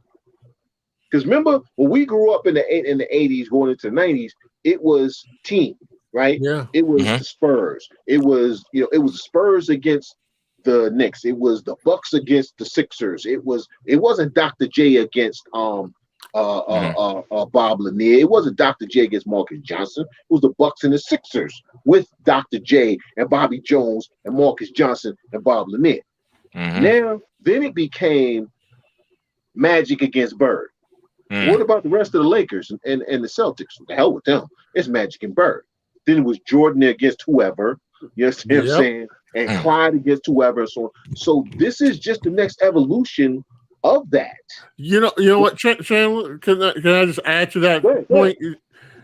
You just made me think about video games. Yeah. Way back when in the 80s, when they first had the first like basketball video games, you remember it was Lakers versus Celtics? Yes. And then each year they would feature the teams that were in the finals. Right. And then you move fast forward a few years, then it became the cover athlete. Right. And who's on the cover of the game. And so now it's Dame, it's Lillard, it's Zion. It's no longer about the team. No. But back when they started, it was all team. I played the game. It was Lakers versus Celtics. That's right. And I had a computer version. Right. And And so to your point, it just made me think about that, how the transition from team to individual. Yep. And guess what, guys? It's not working. The NBA is a bad subject to bring this up because there's 30 teams in the NBA. 14 teams on average, and some of them are very good teams. 14 teams on average lose money. Just go to last year. 14 to 30 teams lost money. 9 of them 14 teams that lost money after the revenue sharing. And we're talking some quality teams, the Spurs, the Bucks, the Nets, the Hawks. All of these teams, they lost money after the revenue sharing. All of this stuff that Chandler brought up, which is great, don't get me wrong, but it ain't working financially for the NBA. It's working for well, put it this way. Half the teams are winning, half the teams are losing. But it is working, Dom. It is working. Shame. Dom, it is working because you know why it's working? Because okay, they take a loss, but that's a projected loss versus what they projected to win. So now they get to pay less in taxes. They're making money, even though because let's be honest, and I remember Jerry Jones saying this years ago. If you just take the actual team and separate it from everything else, no sports team is ever going to make money. No sports team by itself is going to make money. It's all the ancillary things. But if you say the team, yes, the team lost money. The owner didn't lose money. That's the difference. We're not talking about the owner, Taylor. I understand what you're saying. We're talking team. Teams are losing money. And you know what? The networks that are paying billions of dollars on these contracts, their ratings have gone down. This is a combination of stuff, guys. I don't know what the answer is. Is it that the league is so lopsided that you only have a handful of good teams? Then you combine this with the buddying up system that we've created. Nobody wants to see this no more, guys. Dom, let me ask you a question. If these networks were truly losing money, would they keep paying more money to televise the game? They're trying to hit a home run channel. I don't know the schematics and the financials. All I know is their ratings have dipped by 33% on TNT, 38% in ESPN. But they're paying more money to televise the games. That should tell you something. Yeah, I don't think they losing money like that, man. Again, guys, I don't know. We'd have to look that up. I'm not saying the financial aspect. The teams, yes, we see it. It's written that these teams lost money. And 9 of 14 teams lost money after revenue sharing. When it comes to the networks, I don't know the schematics and the financials. All I know is the ratings have dipped. 33% for TNT, 38% for ESPN. ESPN is also combined with ABC. Their weekend games. Right. Think about that, guys. I don't know what the answer is. I'm just throwing shit out there. Is it a weak league getting weaker because you got too many? Again, guys, let's be real. As much as we like the NBA, there are only a quality of superstars in the league. And when you combine them on a handful of teams, what do you have left? There's an old saying, guys. We could have this conversation in August, and we could probably, some may say luckily, pick the Final Four. 2 from the East, 2 from the West. Each year, we could do this. I don't care how good people think Milwaukee is, and this one is, and that one is. At the end of the day, we all 4 of us, 5 of us could come up with 4 teams, and one of us are going to hit pay dirt. Yeah. Well, while we're on the subject of losses, I see the Nets lost to the Bucks. Oh, whatever. I break it too hard. Hey, hey, you know what? They lost twice to them, but I would like to see when James Harden come back. Thank you, man. That's why I don't pay that comment no mind, man. That was it was a good game. Trust me, good game. But okay. Both of them were. If Harden was there and they lost, then I've been like, uh-oh. Yeah, right. So I ain't got nothing to say about that. Yeah, I'm right there with you, brother. I'm like, yo, whatever. But it does get dicey, because if I'm not mistaken, listen, I'm not even trying to hear that. The Bucks are a game and a half behind the Nets. And they again, own the and what did you just say? And what'd you say? Behind. That's what matters. Yeah. They're behind.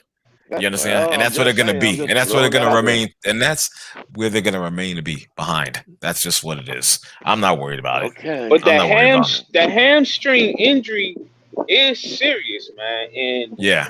I don't think Harden to come back 100%, man. That's a hamstring. That Well, ain't no little even if he, ankle, and you know.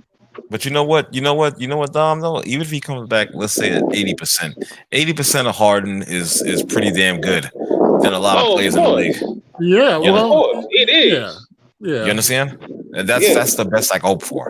You know what I'm saying? So I don't know, but then Durant might go back down, and you know, it's like you get one back, and I know another it's one. been it's been very frustrating. I don't mind if Kyrie's out for the year. You know, just as long as I have KD and well, you got KD and Durant. Yeah, as Yeah, long you as I go have with them. those two. You know what I'm saying? If you had to pick 2 out of 3, Yeah, you know, Right. and hopefully we can get back Spencer Dinwiddie and see what he could do. You know, Right. so Yeah, we'll see what he next could year. do. Yeah. I mean, the next guy, that's like one of the best offensive teams in the league. For sure. Like, I'm gonna say number 1 because look, they just picked up Mike James, and I mean, just look at all of the offensive weapons they got. Wow. Now I people didn't realize that.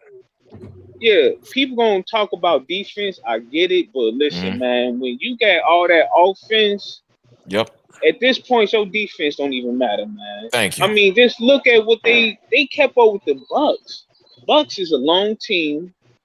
They got a linebacker for a point guard named Drew Holiday, and they still was keeping up with the Bucks. I'm telling you, everybody's scoring, and without James Harden or Spencer Dinwiddie. Yeah, that's why I'm like, man, this. You know, I got them winning this chip, man. Same here. Yeah, the Lakers, they can just kiss that goodbye, forget about it. Exactly. The Clippers. All right, I'm gonna give them another try, but I told y'all last year about them. They played against Denver. Denver's looking nice. And speaking on Denver, what about who y'all got for the MVP, man? Oh, we're gonna transition into that. Next subject. Joker. It's the Joker, baby. You say it's a Joker?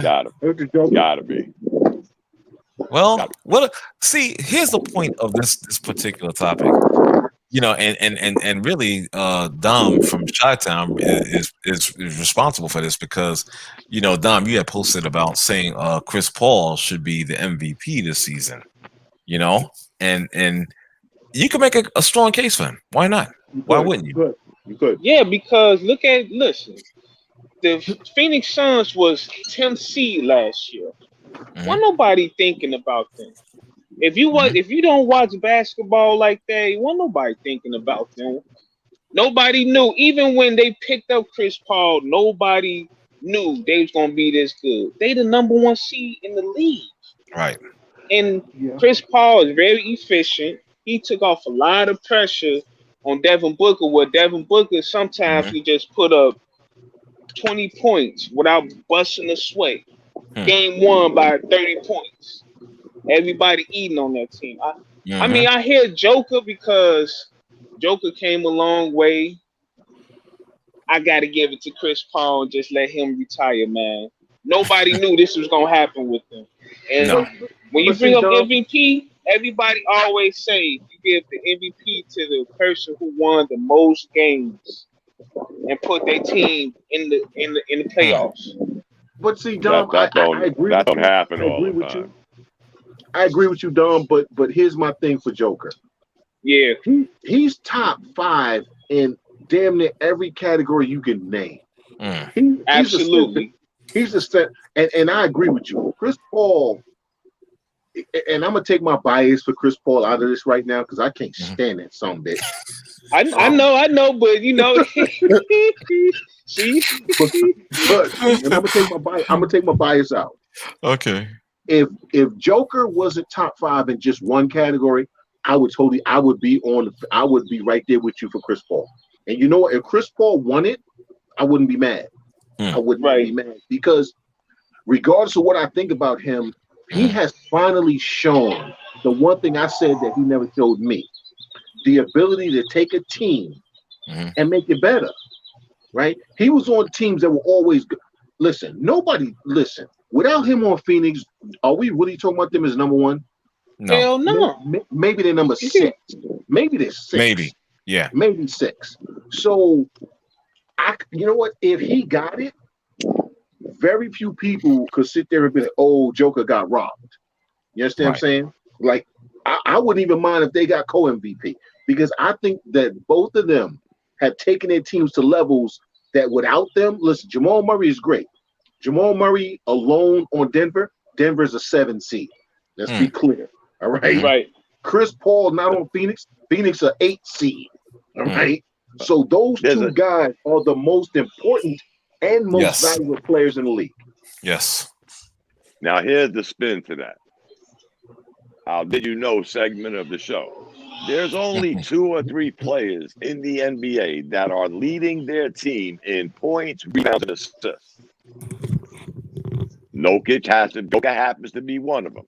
Right. And then the other one is Julius Randle. Okay. Now, speaking of the Suns, we've seen, those of us that watch basketball, we talked about this last year. We've seen the ascension before they went to the bubble. We saw the ascension of Phoenix. Now you got Bridges coming around. You got Ayton finally coming around. You had Booker who came around. They was in the ascending mode. Then they get a coach. So they was putting pieces together. Did Chris Paul take them to the next level? Yeah. But that being said, when you say most valuable player, it's normally the most valuable player to a team. And there's only 2 to 3 guys in the NBA as we speak. And guess what? I can see Julius Randle having the points, rebounds, and assists on the Knicks because they don't have a stellar point guard. Right. But you can't say that about them. If Jamal Murray's the guy everybody says he is, and he's the point guard, Joker's averaging more assists than him. That's an MVP, guys. When you're leading a team in all 3 categories, that's tough, guys. That is really tough. I think the third guy is the Greek freak. Whatever. Fuck him. Yeah. Yeah, because he can't. I will say this about the Greek. Nah. Right, the alphabet. He's the only guy I've ever heard of, guys, and I'm a basketball guy. He's the only person I've seen win not only 1 but 2 MVPs.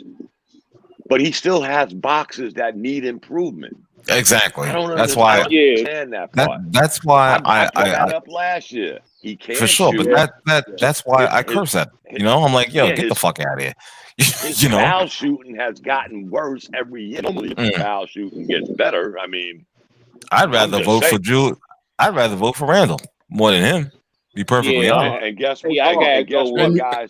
And you should. Those 3 guys, out of those 3 guys I mentioned, leading their teams in points, rebounds, and assists, only one of them is shooting 41% from 3-point land. I remember saying who that is.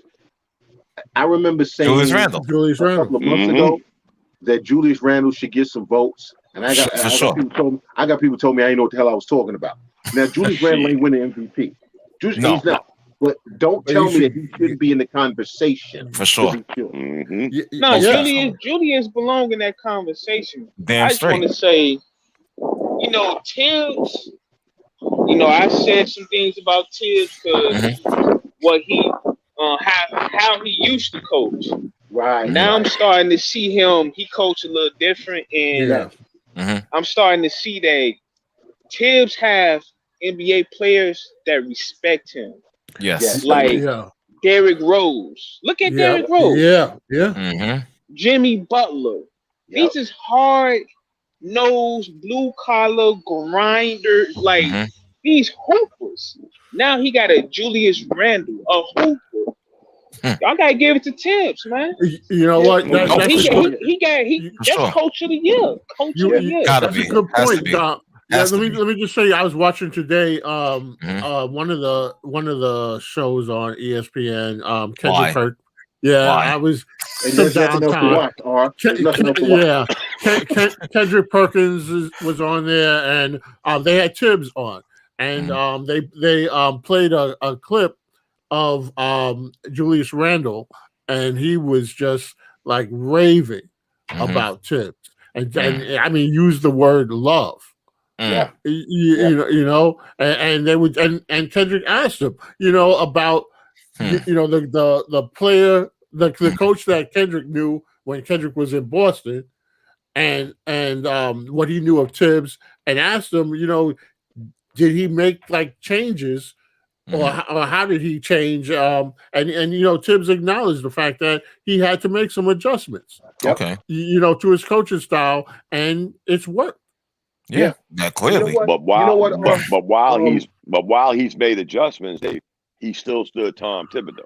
Hence the reason the Knicks are still number one in points against, number one in field goal percentage against, number one in 3-point percentage against. I don't know how the NBA comes up with their defensive ranking for the team, but I know those 3 categories we win. Yeah, but you know what though, guys? The thing with Thibodeau is he's allowing freedom on that's offense. what they talked about. I'll throw this out there, guys. And Dom could attest to this because he watched Thibodeau.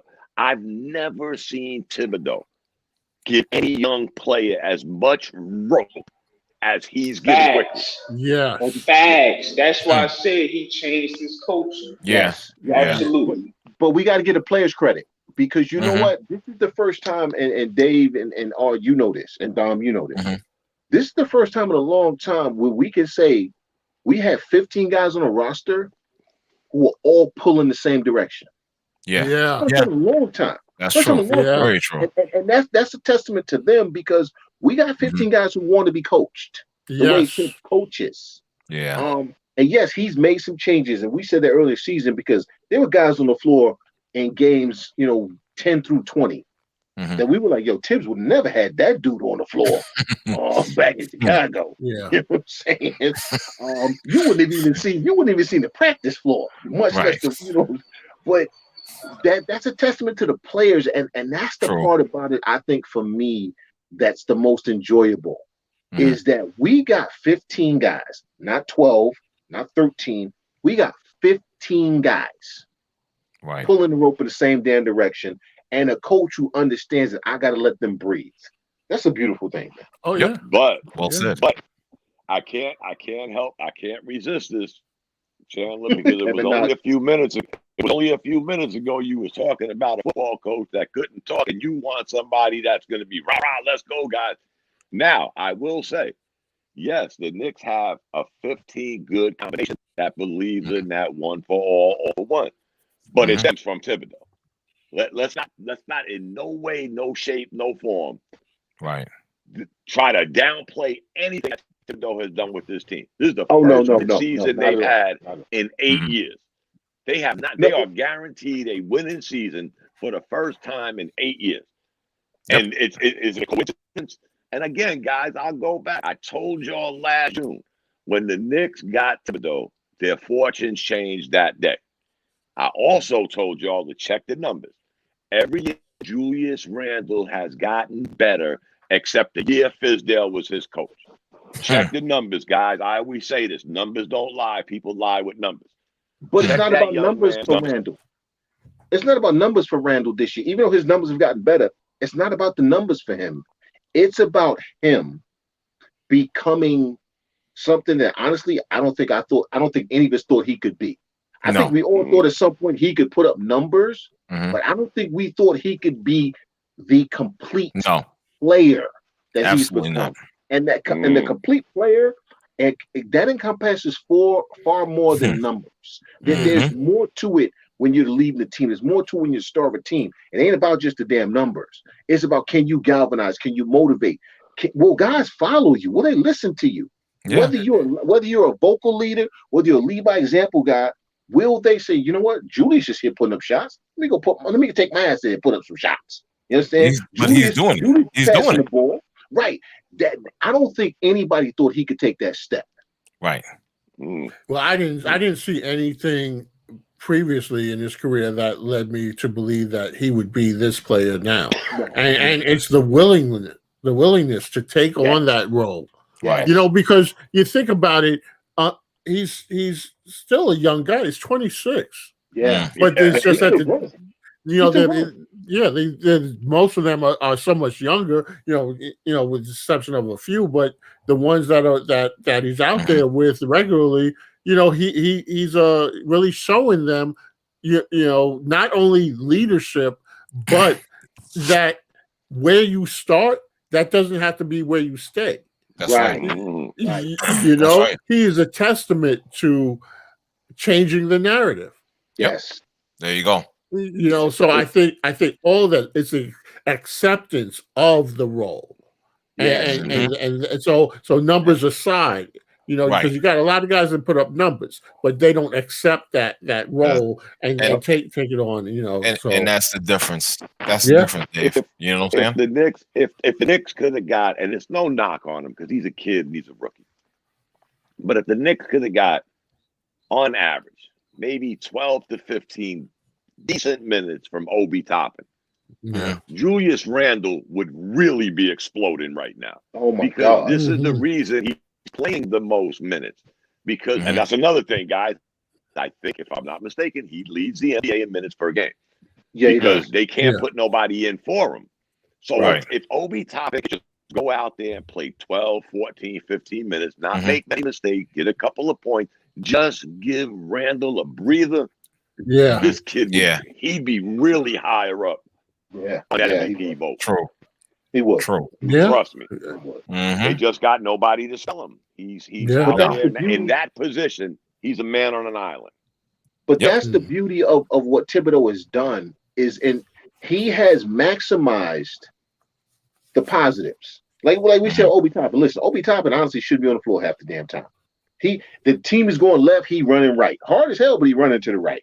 You know what I'm saying? They going backward defense, he running down on offense. He jumping, the dude is dribbling by him, but he is busting his behind on every play, which is why he's out there. And that's the beauty of it, is all Tibbs asks these guys to do is play hard. How many coaches ask their teams to play hard and they can't do it? Yeah. True. Half these teams don't even have coaches, guys. Let's keep it real. Yep. Half these teams don't even have real coaches.